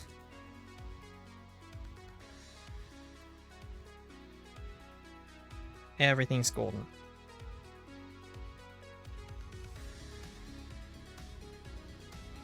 And you'll be able to tell pretty immediately when you look at it whether or not it worked well, because the grind will be nice and even like this one.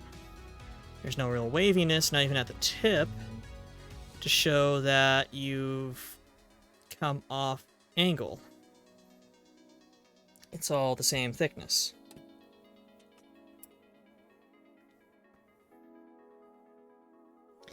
And that is the important part.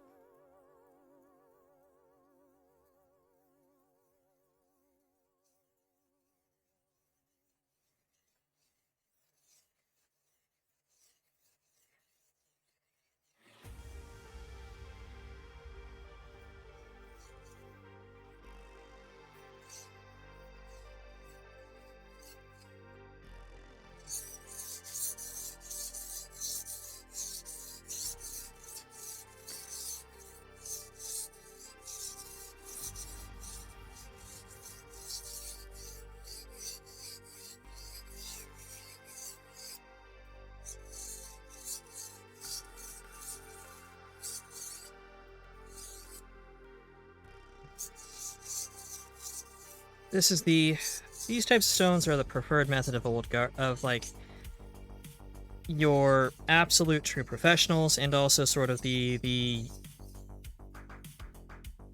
old guard of sharpening, if that makes sense. The people who have been doing it for a long time, and that's because it requires instinct, it requires build-up of skills, and there's also a lot of room for error, a lot of room for failure if you're not careful.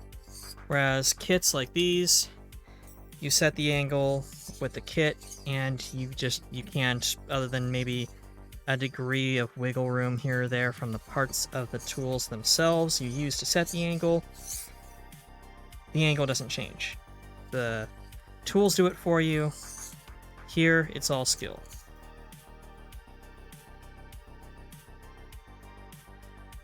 There are people who believe if you can't do it this way, you should leave it up to a professional. I can guarantee you, you go to a mall, go to a knife shop in a mall. If you guys even have those in your area, we have them over here. Where they do sharpening, they're using a kit. You take your knife to a friend who is a professional sharpener for chefs or something like that. They may be doing it by hand, but they're also charging a lot more. If you're able to get a good price on having somebody else do the work, then it's not being done by hand.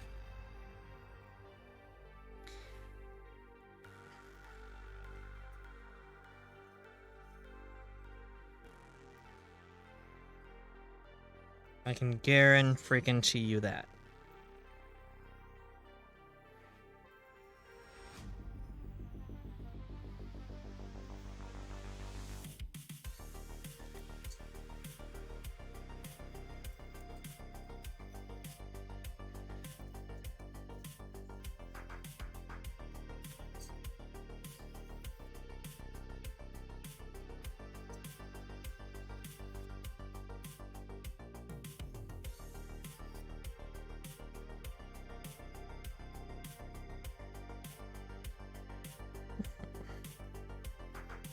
Tip on this one didn't turn out as well.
A little better. I'm actually curious how these cut at 400.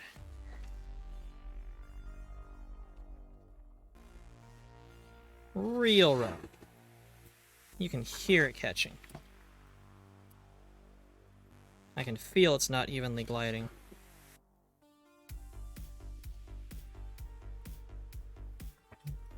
But it is still a cut instead of a tear. So that's good.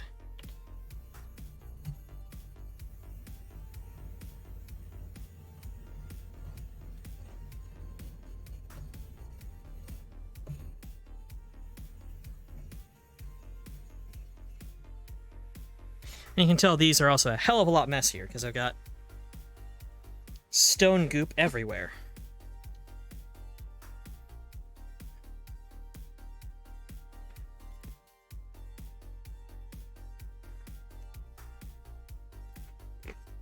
Oh yeah, no, that's definitely going to need improvement.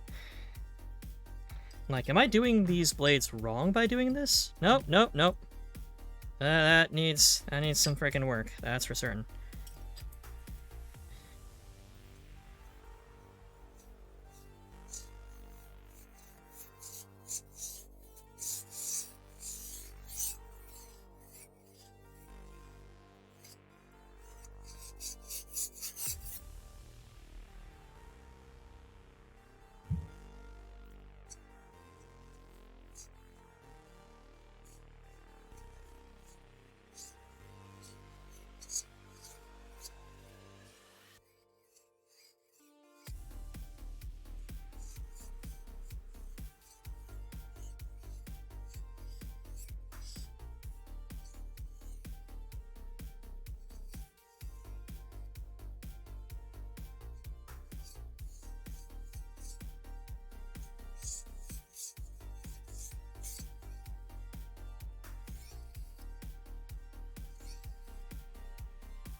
Yep.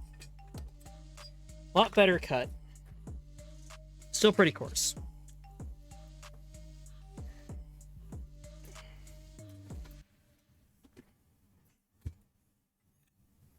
Now the paring knife, which is the one that's in most need of work because I use it the most for cooking.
Feel it's got some pretty heavy coarseness to it.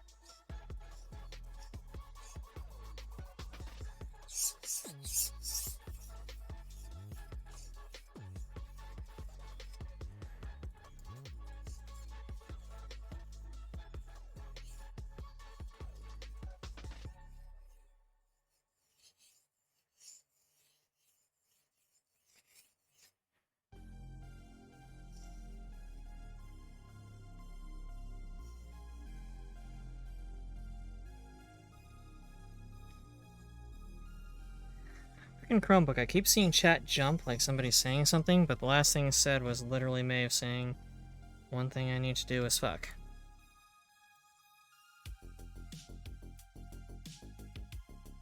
This Chromebook is maybe not the best answer for watching chat while I'm in the workshop. Need to come up with something though.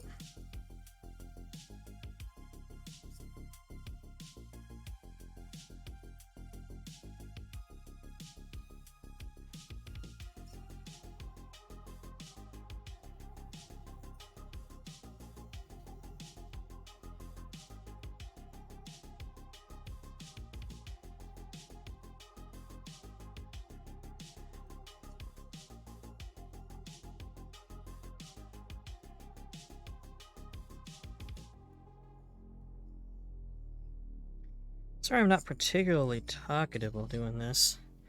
It is a bit transfixing while you're doing it.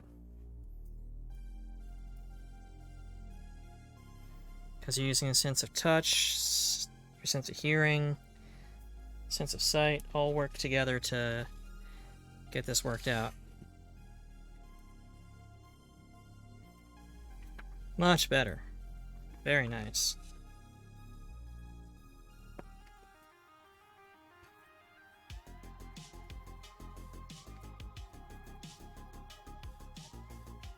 Come on. There we go. So yeah. That's working. Oh, yeah, you've got that. See, this is what I'm talking about as far as, I'm not sure if you can see it. Blade damage.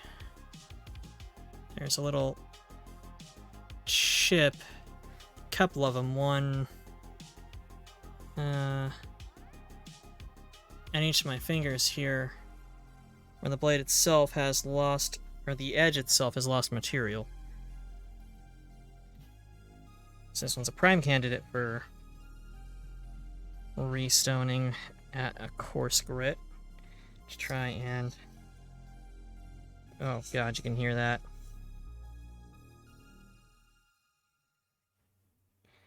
Of course, I'm not sure if I have enough room to do so.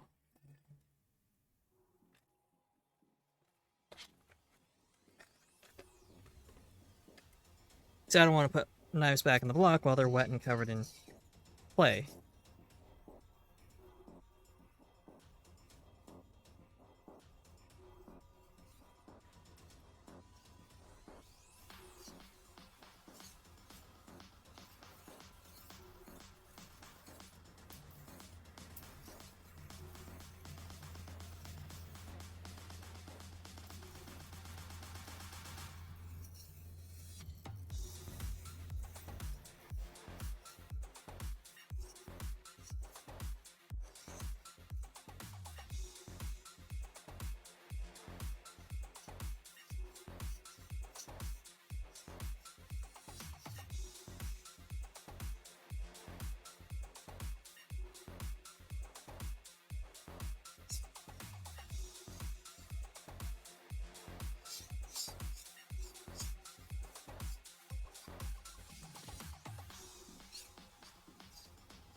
I've got a lot of bad habits built up on sharpening because you shouldn't have to swap hands as often as I am.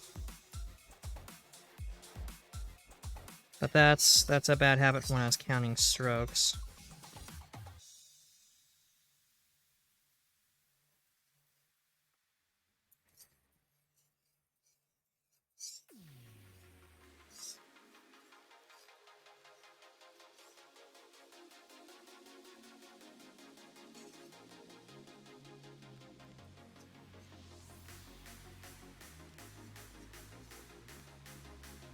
And the point is that you're putting the scratches into the blade, into the edge, completely, then evening them out as a second step.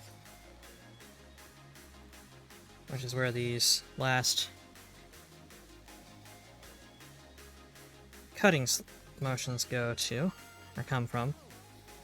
Both, really.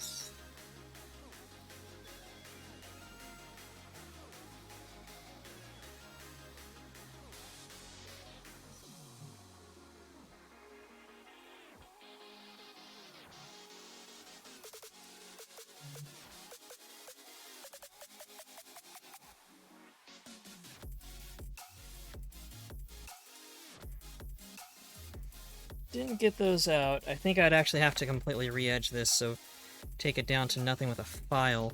You can... Oh, man. So...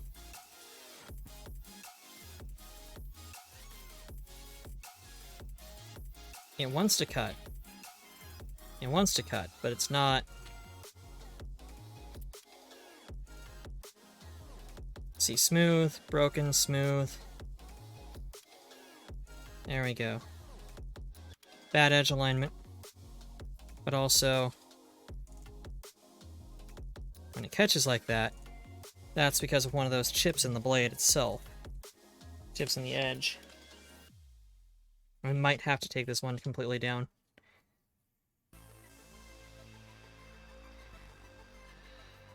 But that'll work for now.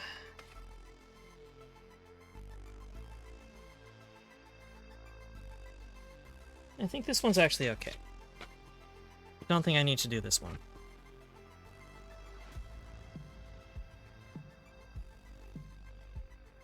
Oh, yeah.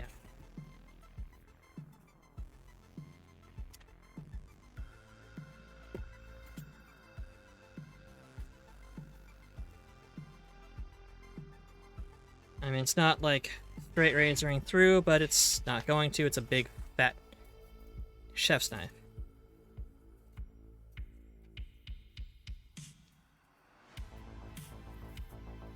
I'll hit it at the higher grits. But that means we get to flip this puppy over and go to the next side. Go to the next grit up.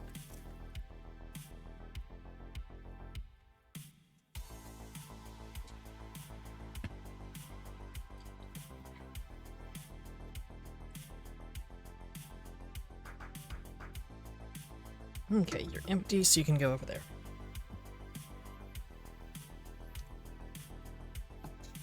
And what I will do before I do that is just put this back in the water here to rinse off a little bit. Doesn't have to be a lot because, of course, it's not. It's going right back into a muddy holder.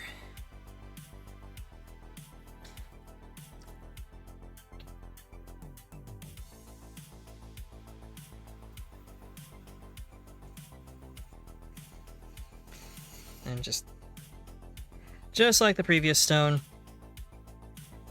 lop it flat, get the edges down a bit,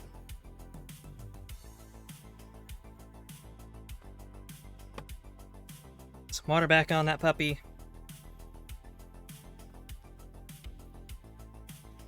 and now we are just doing the straight razor, nice and smooth, nice and smooth.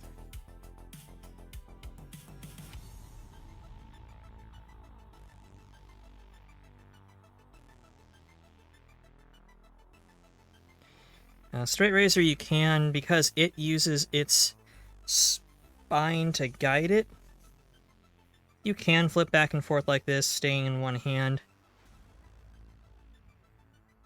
Because it's basically got a built-in guide. You just want to be careful with your pressure.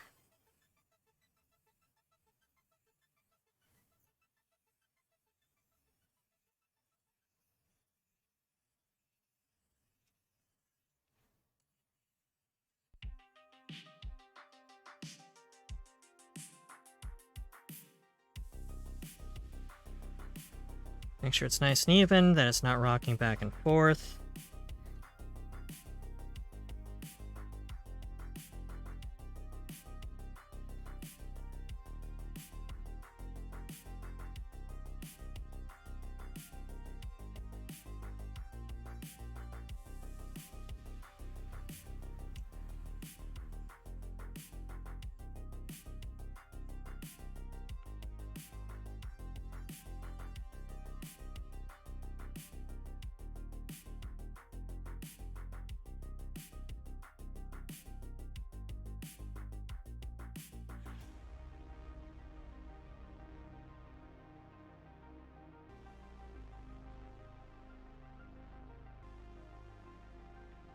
And just do it till you got a uniform smoothness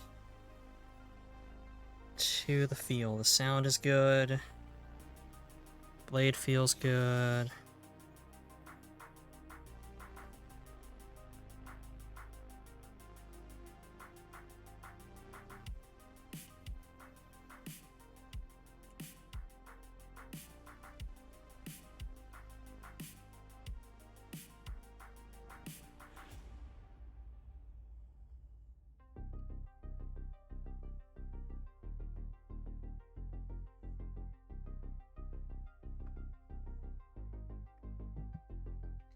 And the straight razor actually goes pretty quickly because it's very lightweight, it's got a very thin edge to it, and you don't have to think about your hand alignment or anything.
So how is people's Saturdays going? I mean, mine's going well. The backyard has a lot of shade to it, so it tends to get pretty shaggy because it's hard to mow wet grass, of course. Say something cool. 0 degrees Kelvin. Can't get cooler than that. But let's go with...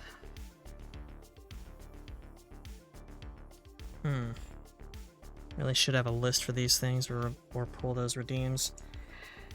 Yea, though I walk through the valley of the shadow of death, I shall know no fear. Not for the Lord walks with me, but for that I am fear incarnate. I am unstoppable. I am inevitable. I am your own personal apocalypse, and you have brought me down upon yourself. Like waves crashing over the shore.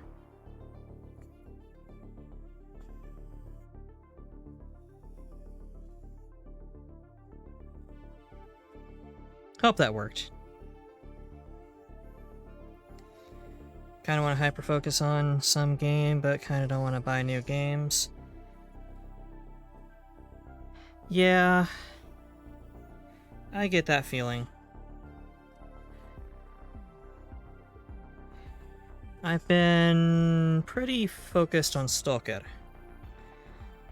Bot Honey 2, Vampire, Mirror 2, Potion Craft, did play 3/4 of them in one sitting. Oh my.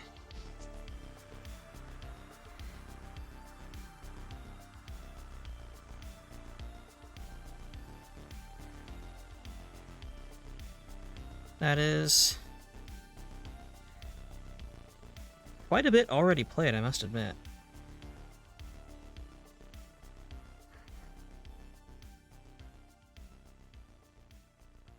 Could always do Minecraft.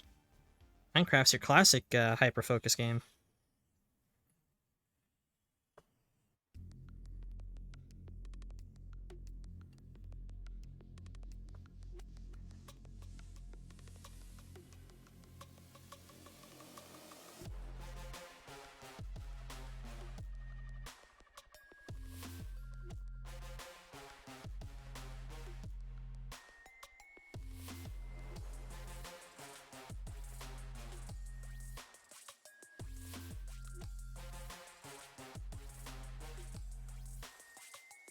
Pop 2 went in under 12 hours and Vampire was 16. Yeah. I swear games just aren't as long as they used to be.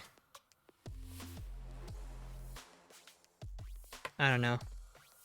Might just be me. Might just be old man Fluffy. Yelling at clouds again.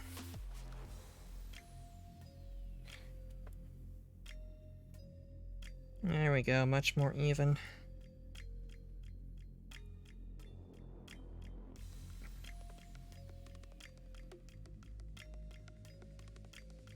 Wonder how it cuts now. This is why I grabbed a mess of paper.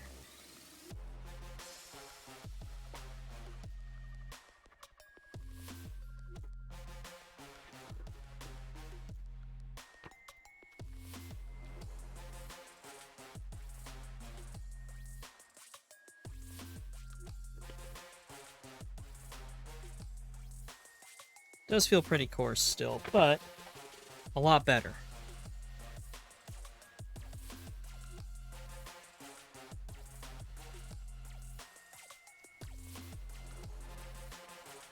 And now I'm just sort of feeling the edge itself, like I mentioned when we were restoring this together.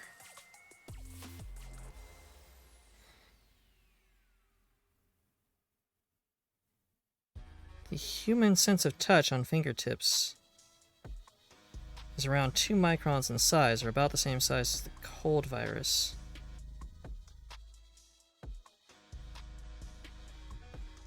So if you focus on it, you can feel if there's any sort of catches or deformation. There is not. That blade is doing just fine. Somebody bought you a Steam collection card from...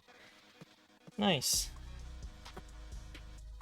Or bought one from you. For 8 cents. That's... Yeah, 8 cents is actually a pretty good price. I don't understand the collection card thing myself, but I know people who do it. I should probably just sell mine. I don't know, at one point I had like almost $2 racked up.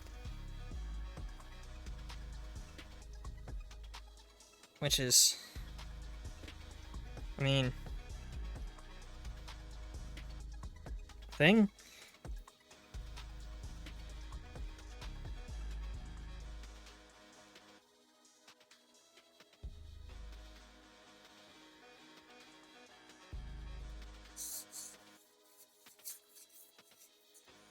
You sell duplicates? Fair enough.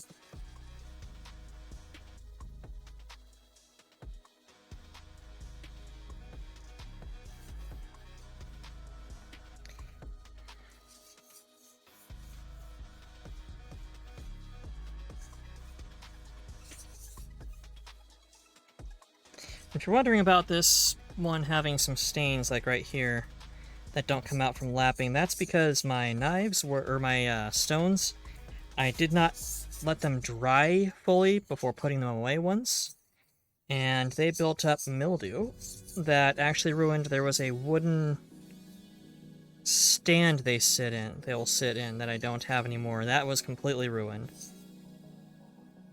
And then the stones themselves had mildew build up inside the pores. That even after cleaning them, bleaching them, doing all sorts to them, lapping them for a while, is still just there. It'll wear off eventually, but like...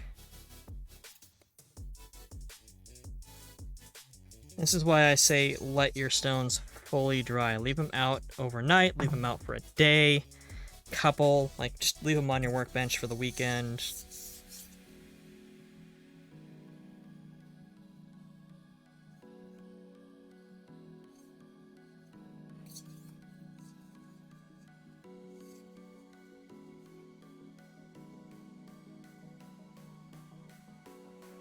Or they will turn real manky.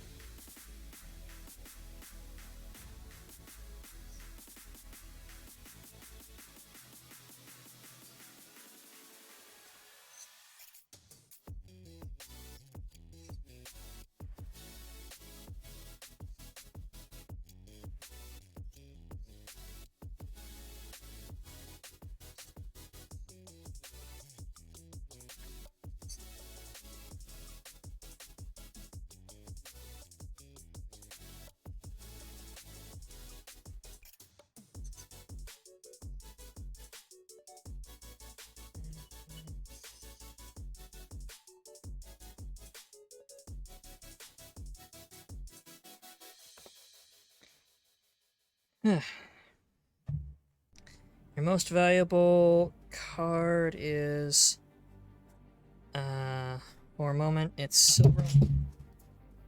Just drop your fucking drink. That's why you shouldn't hang it off your microphone like an idiot. Memories from Deep Space Waifu could sell for up to 45 cents. Also, Deep Space Waifu? That's an interesting name.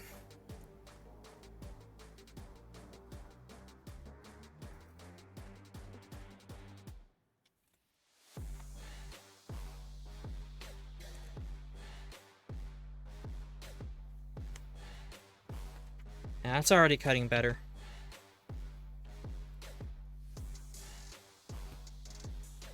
A little hitch there. I think. Well, I'll give this one a little bit more go. Second is Silver-Lined Outsider from Dishonored 2. I have not heard of Deep Space Waifu. Is it good? Well, I mean, you said it was good, but sadly not for streaming on Twitch. Given the name, I'm not surprised.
You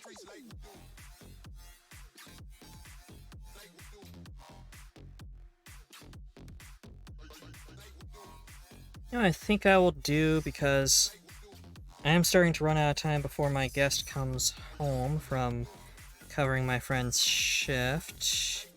Part of the reason why he's here, and part of the reason why he's here was here Thursday instead of Friday.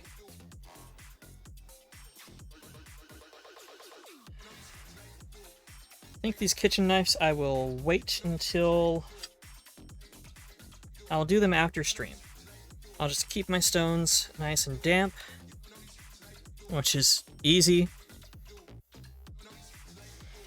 and I will get to them afterwards, because otherwise there's just a lot of work on it that y'all are going to get bored sick by, and you're here...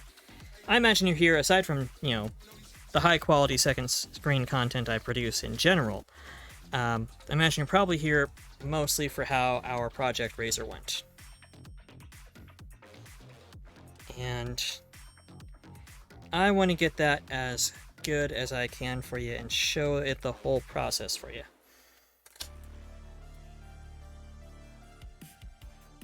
And see, this one, last time I used it, there's this stain here from its use. That's the pores of the stone getting clogged with metal.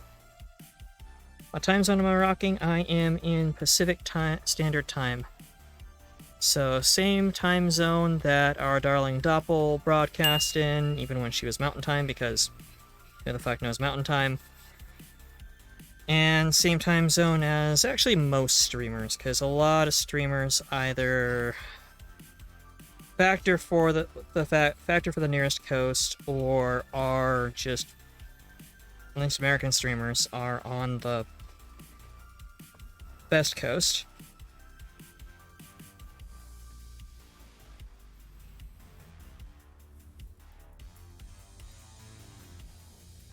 What time? It's currently 5 o'clock. It just turned 5:04.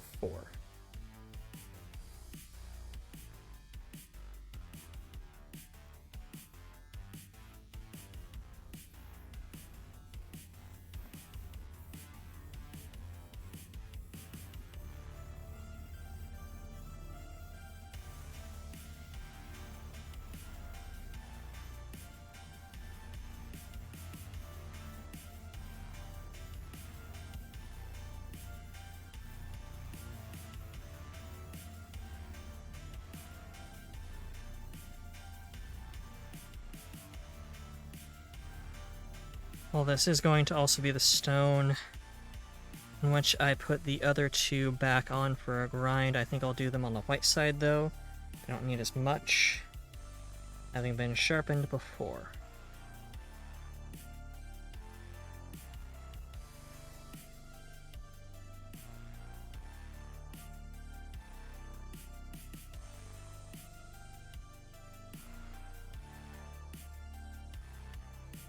Need to wait 1 more hour to start the stream? Eh.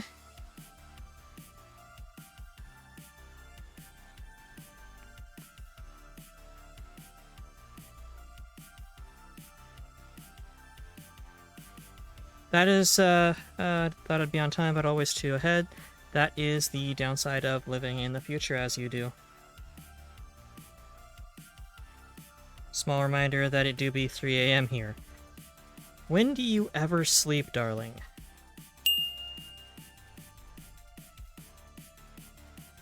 You know sleep is a good thing, right?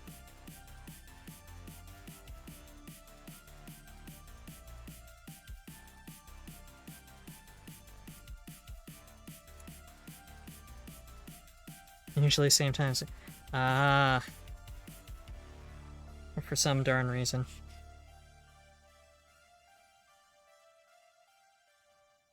Is that reason because you just absolutely love me? Or is it because, you know, all the good content's American Pacific Standard, so you might as well stay up, otherwise you're just dealing with...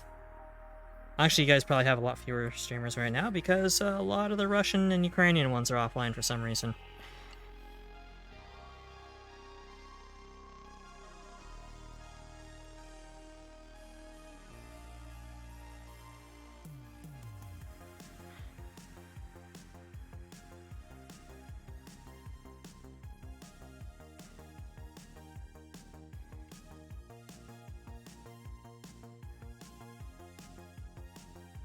It did be 4 a.m. for them now.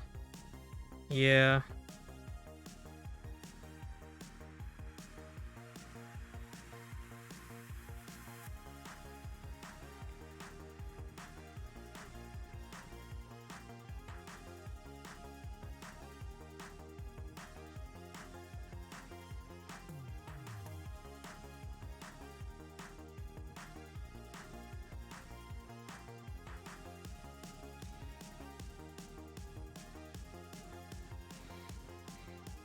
Seems like most of your friends are on the on the other that side of the small pond. Yeah.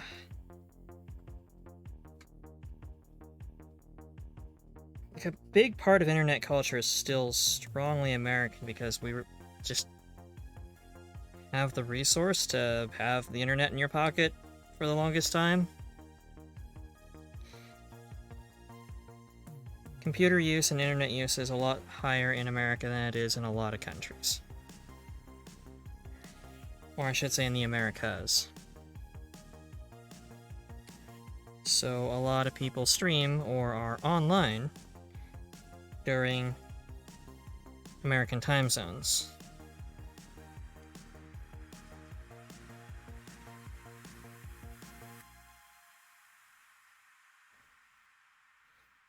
I mean, the longer the internet is out there, the less that is the case, but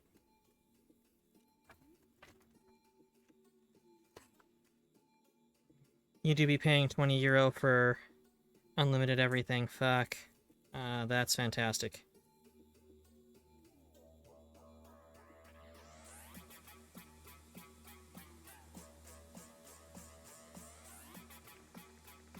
That is nice. That is...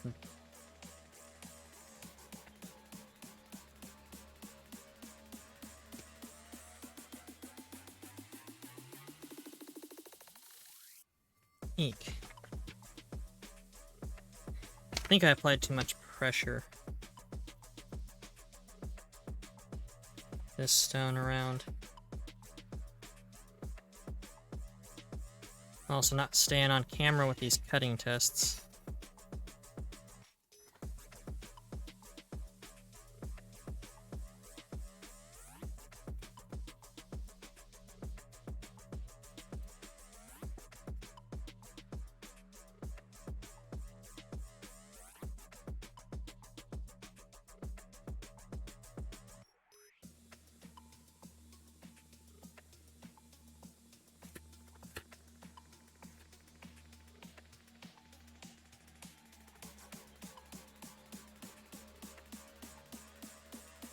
Eh. Still have friends all over. True. Finland do have most cost-effective internet providers. That's cool. Yeah, we do not over here. Because capitalism.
Feeling a lot smoother. I think there might have just been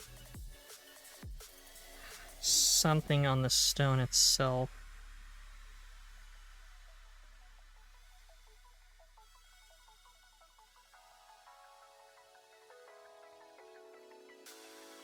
It is nice having friends all over the world. Gives you a different perspective on things.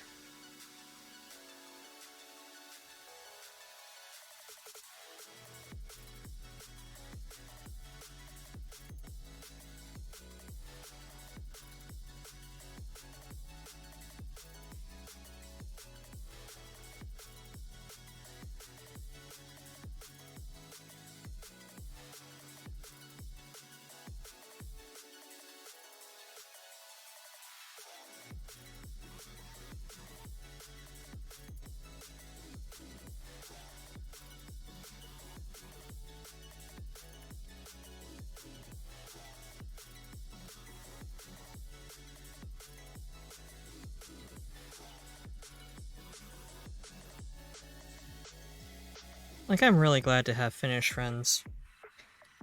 And I've got Raffy Deer from Brazil. Yeah, friends from the faraway nation of Texas. Canada, even though it's a myth.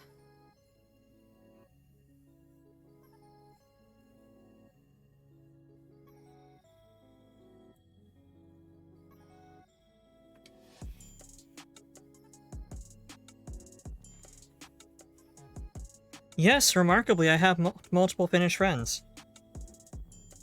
There's only 7 of you in the entire nation. I think I'm friends with like 3 of you.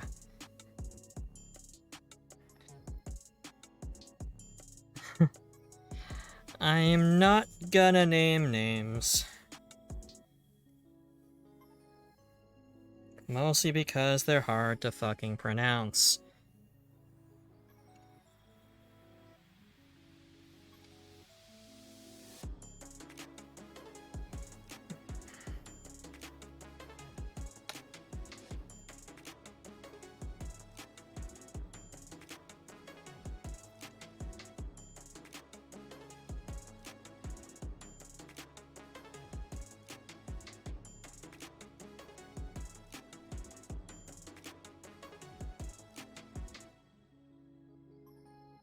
That ain't true. Are you sure?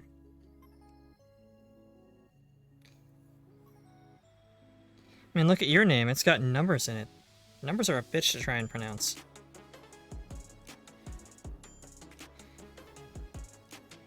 Imforvithridnawan-er?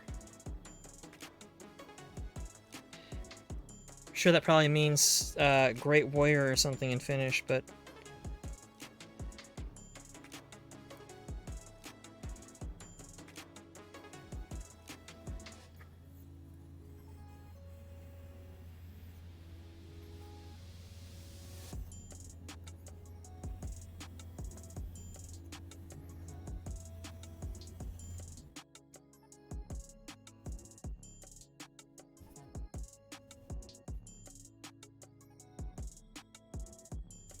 yeah, looking a lot nicer. I'll switch over to the 8,000, which is almost done. You can see it very obviously is turned a little gray from the last time we used it, so... Good news is that just means it's easier to figure out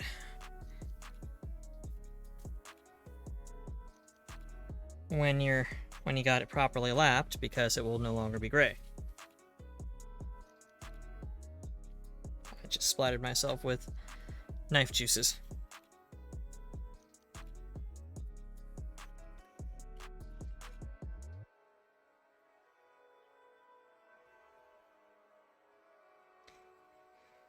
I mean, name is Mavenir. Because I'm Finn, nobody has said it the right way. Because you don't pronounce it the way I intended. Mavenir? Mavenir? Mavinerd? Mave. Mave, darling.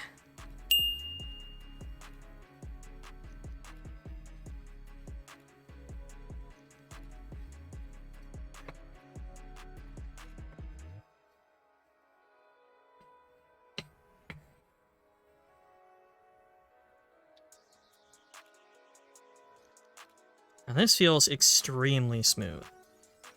It's 8,000 grit. Like, it's getting to the point of grit where you have a hard time physically determining the surface, or physically feeling the surface. If you look, you can see how quickly the water turns gray that's on the surface.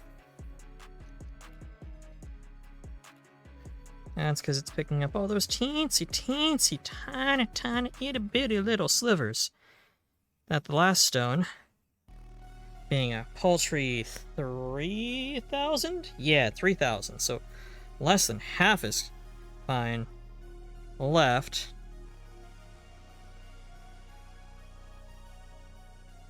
And it's just yoinking those right away.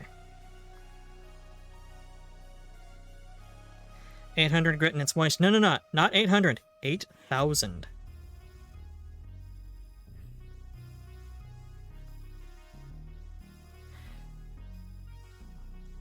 Because you're not practiced with English, you can't write the pronunciation or pronunciation. That's okay, I'm an American, I'll fuck up the pronunciation.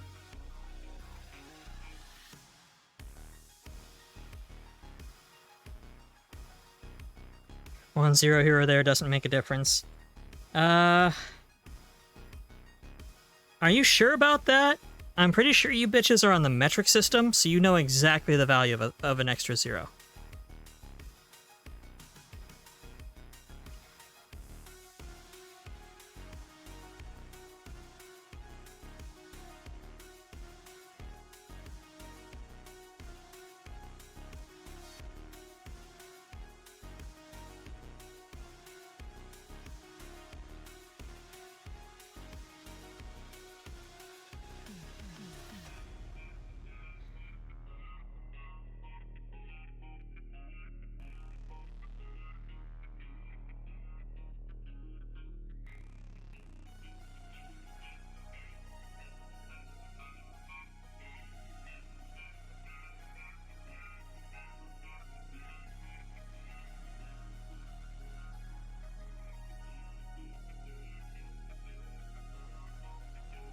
It's on in front of the comma or after it.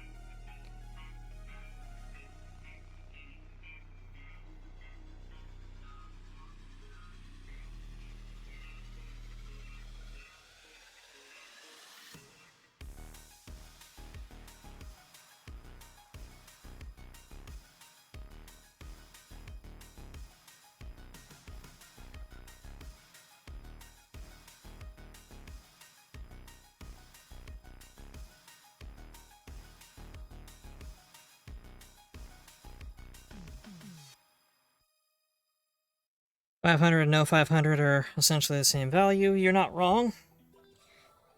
But 800 and 8000?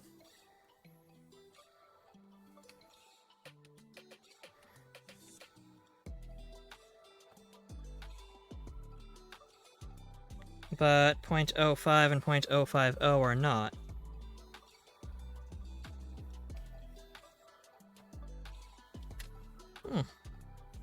I have a ding in this stone.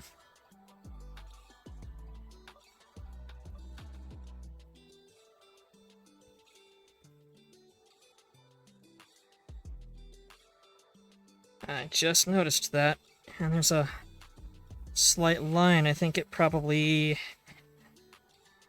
bumped up against the smaller stone in the mix. With these ones also being softer, for that matter.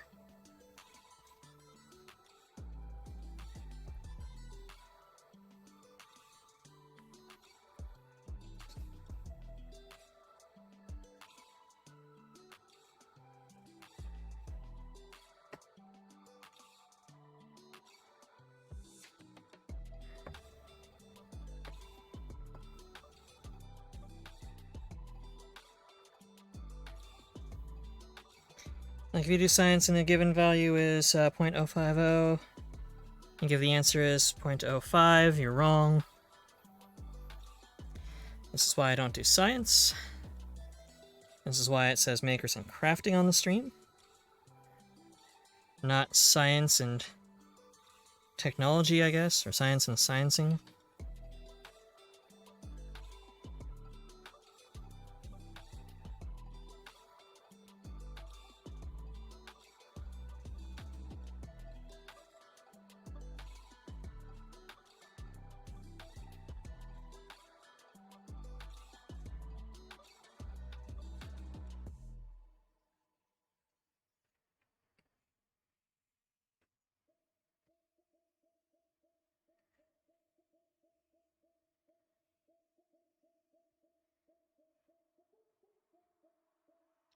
.050 is a hell of a more accurate value. Well, yeah, that's because it's determining that there's nothing past the 5 as opposed to .05, which is not.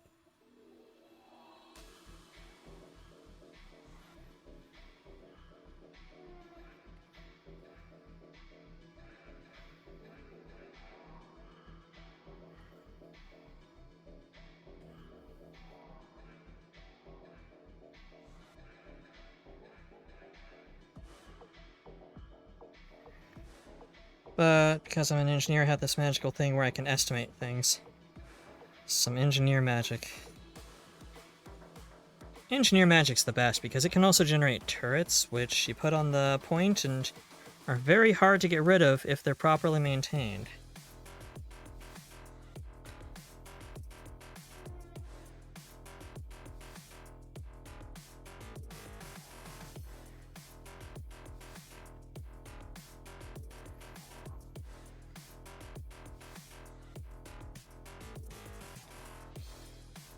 Provided you don't have a spy who can drop sapper charges on it. It's really hard to get past a properly turtled engineer with turrets.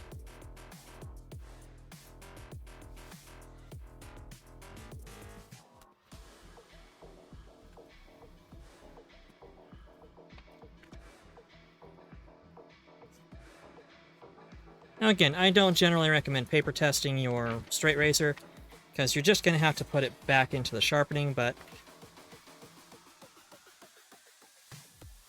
you can hear that, right?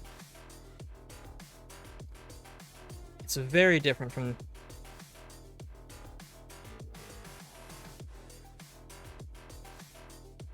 previous cuts. It looks way different.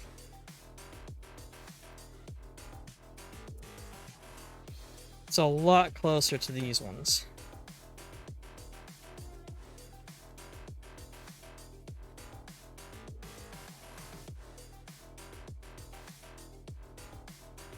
Now these ones were also stropped recently because they were used.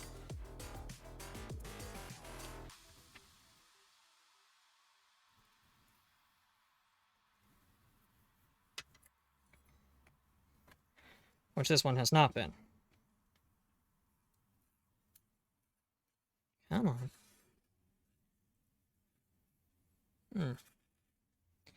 Come on now. Making me look like a damn fool, straight razor. There we go.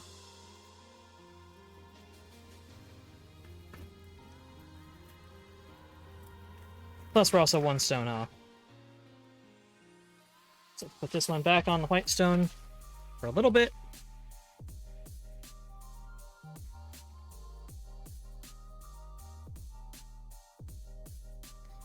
And then we'll put the other ones on there. You know your bones are wet. My bones are wet, yes. I am moist on the inside. Darling, we all know this.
And that's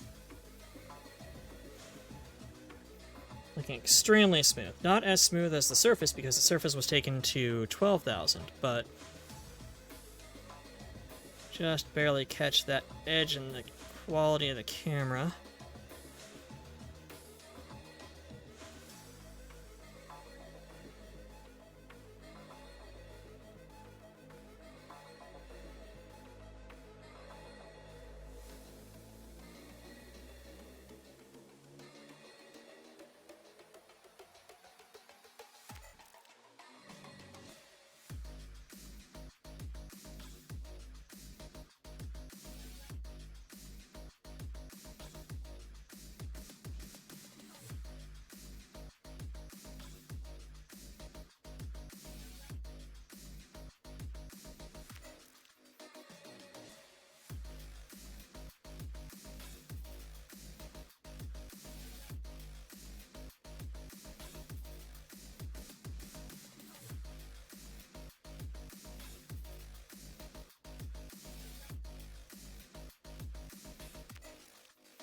Nice.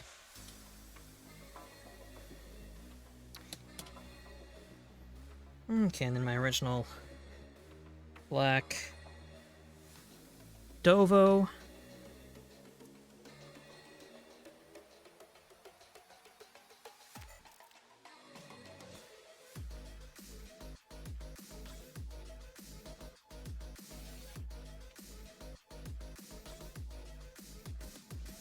Edge, because it's already at a higher grit than this.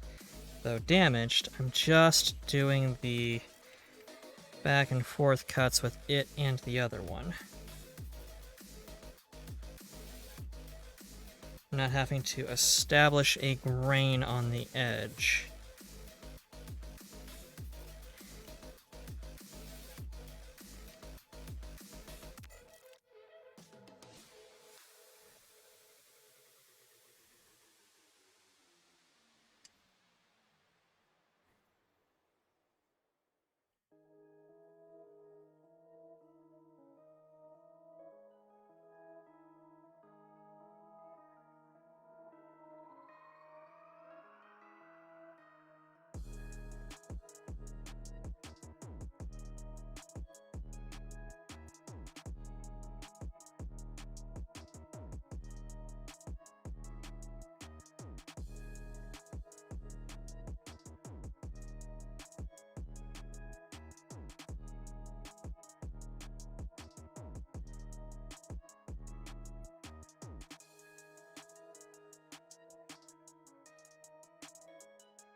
Then we will do the Simon.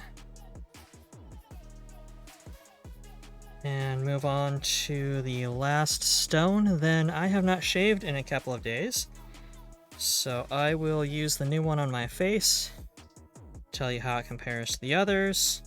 You will not see it.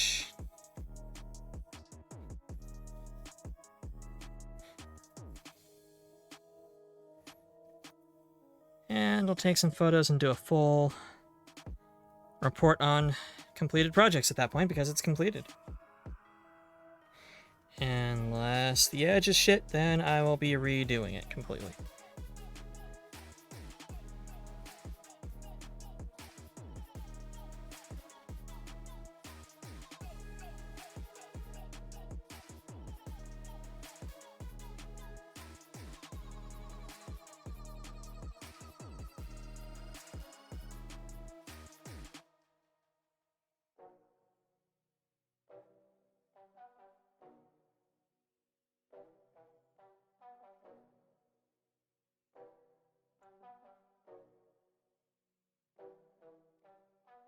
As far as when I know I'm done with a particular stone, like I said, it comes down to how it feels and how the edge looks.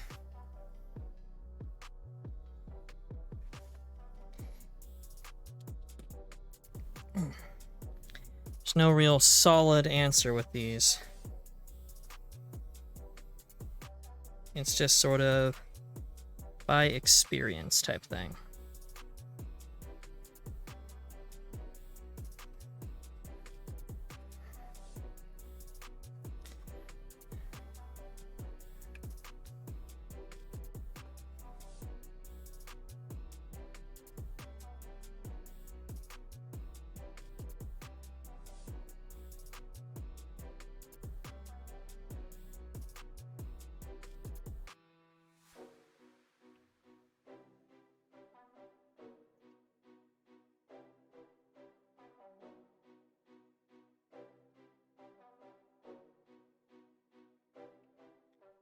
It's made trickier with this stone because I've got a couple of dings in it that I need to work out of it by lapping it more.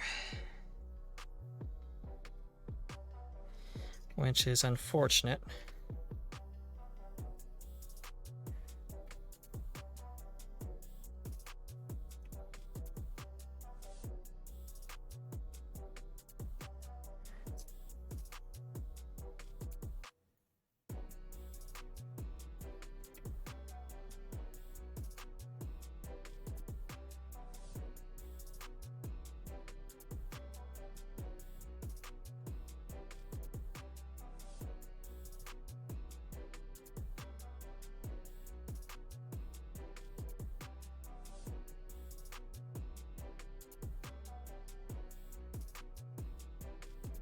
Now this one's a lot sharper. The edge on it's quite a good bit better. And the blade's thinner because it's one that I've restored, so it doesn't need as much. And now I can put this one back in. That off to the side because I don't have a holder that is sized for this stone.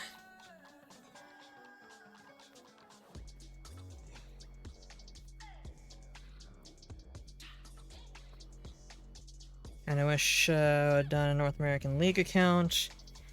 I already 13 accounts, bother making one more.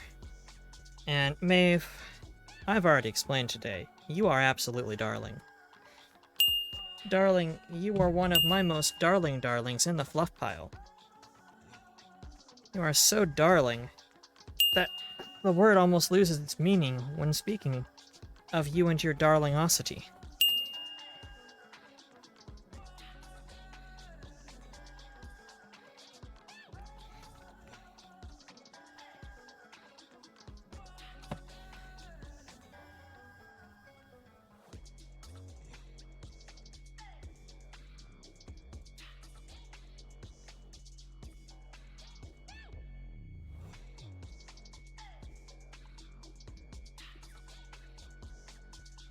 This one, it's just going to be the back and forth.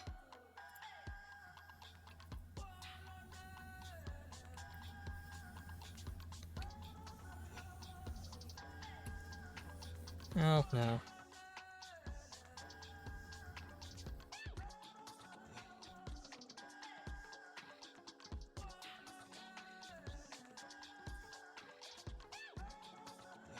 I cannot explain to you how smooth this fucking feels. It's one of those things where you just kinda gotta experience it for yourself.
Yeah, this is an incredibly smooth stone. I think this is 10 thou. Like, I like having nice, sharp tools, but this stone I legitimately only use on my straight racers because A, I want to keep it in as good shape as long as possible.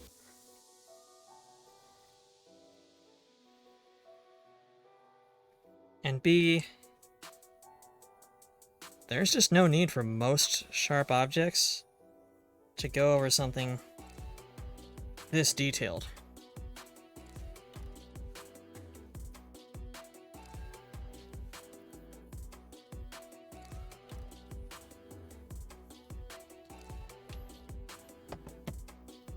I think this side's actually smoother. I was feeling a little bit of a catch. Yeah. There's something got on that side. Like one that I can slide and not get asphalt rash. Yeah. 1000%.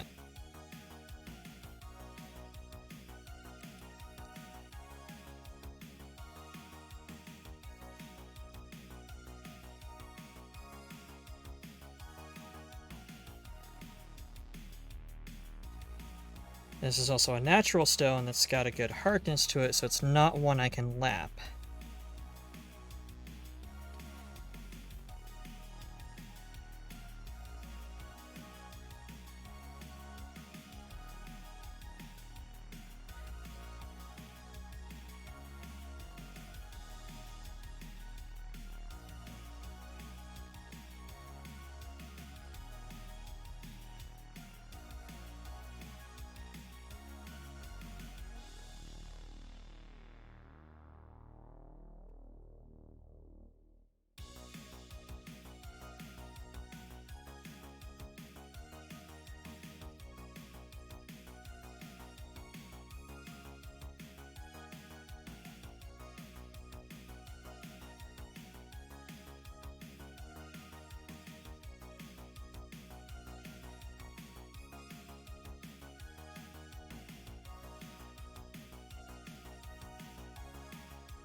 And I'm not sure if you can see that, but it's extremely shiny edged.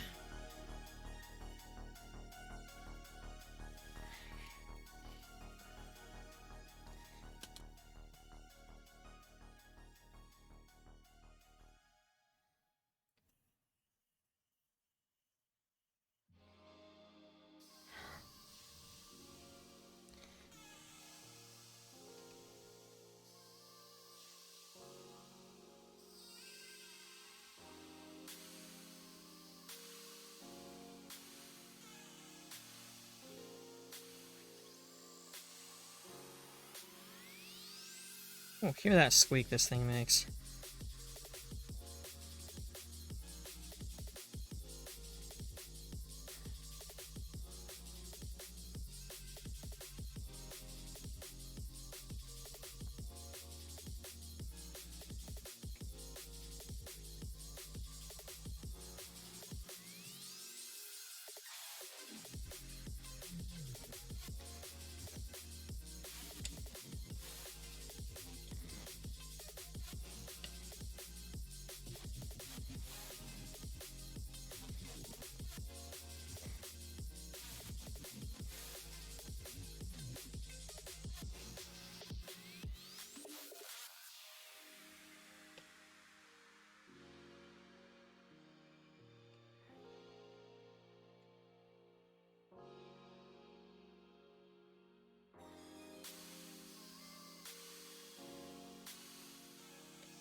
And last one.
And just getting those last strokes in on this one. I've been pretty quiet, and I do apologize. Not sure how talky I'm gonna be without an super active chat or anything with workshop streams, just because I'll fall into the focus on what I'm doing.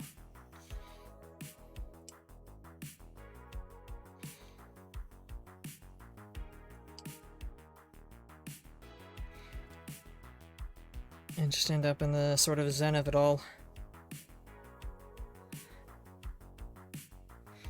Yeah, nice.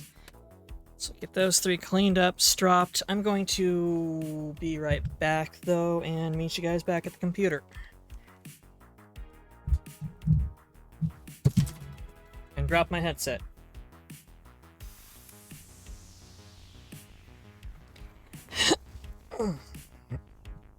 God, nothing wants to move.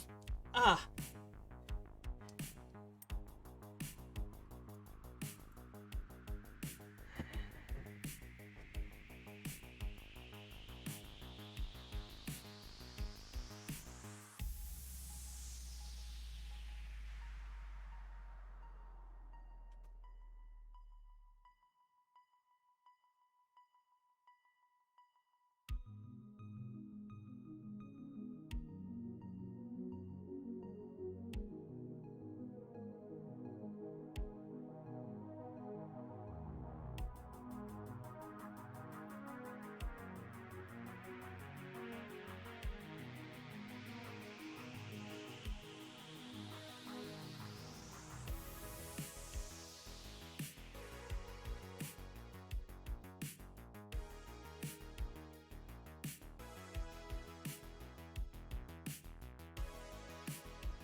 computer. Just sort of reeling myself in. Okay. Let's get back to chatting.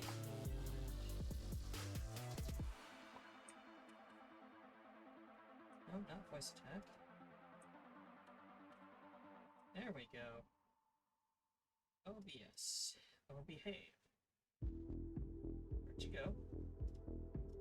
There we are. Hey! Where's my microphone? Oh, it's pointing in the wrong direction. There we are. Hello, everybody. Saw myself moving, but I don't think you heard me very well. That's okay. Wasn't saying anything important. Seek fluid intake. I left my drink at my workshop, but I will.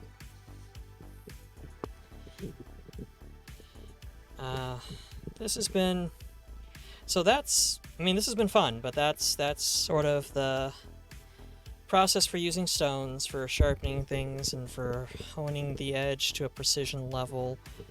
It's slow. Just being perfectly honest on that. Like a lot of things done by hand, it takes time. But like a lot of things done by hand, it actually works out really well that way. You get a quality and control you don't get otherwise. And that I think is very important, really. I am now exhausted from only 3 hours of streaming. I was not feeling very smurfy to begin with, but this week's been kicking my butt, not gonna lie. So let's find somebody to raid out to. Let me see who's on. Let's see here.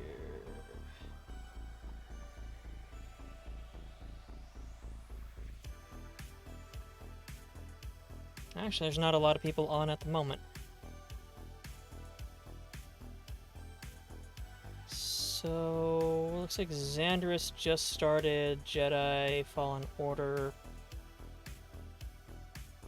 Secrets of the Force. And Bambi's doing Resident Evil 4. Let's go bother Xanderus. He's a good guy. Another VTuber, PingTuber, uses a Squirtle ping. Pretty good person all around. Haven't had a whole lot of contact with him, but seems good. And they do, they listen to, Doctor Who radio plays on their, to McDonald's. Koi Nano is not on, unfortunately. But they listen to Doctor Who radio plays on their Discord frequently. I think Saturday mornings, now that I think about it. Or I suppose it'd probably be, I don't know, Tuesday for you, Maeve. But, yeah, Xanderus is good, folk. I was introduced to them through a raid by... Alter? I think Alter. Alter or Doppel, because, I mean, it's going to be one or the other, honestly, at this point. Well, let's go ahead and get that raid going.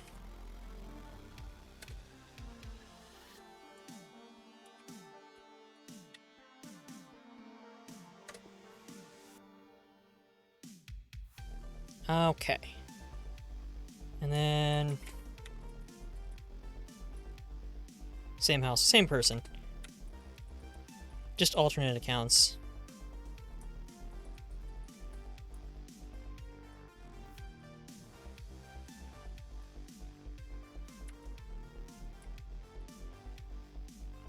There's our raid message.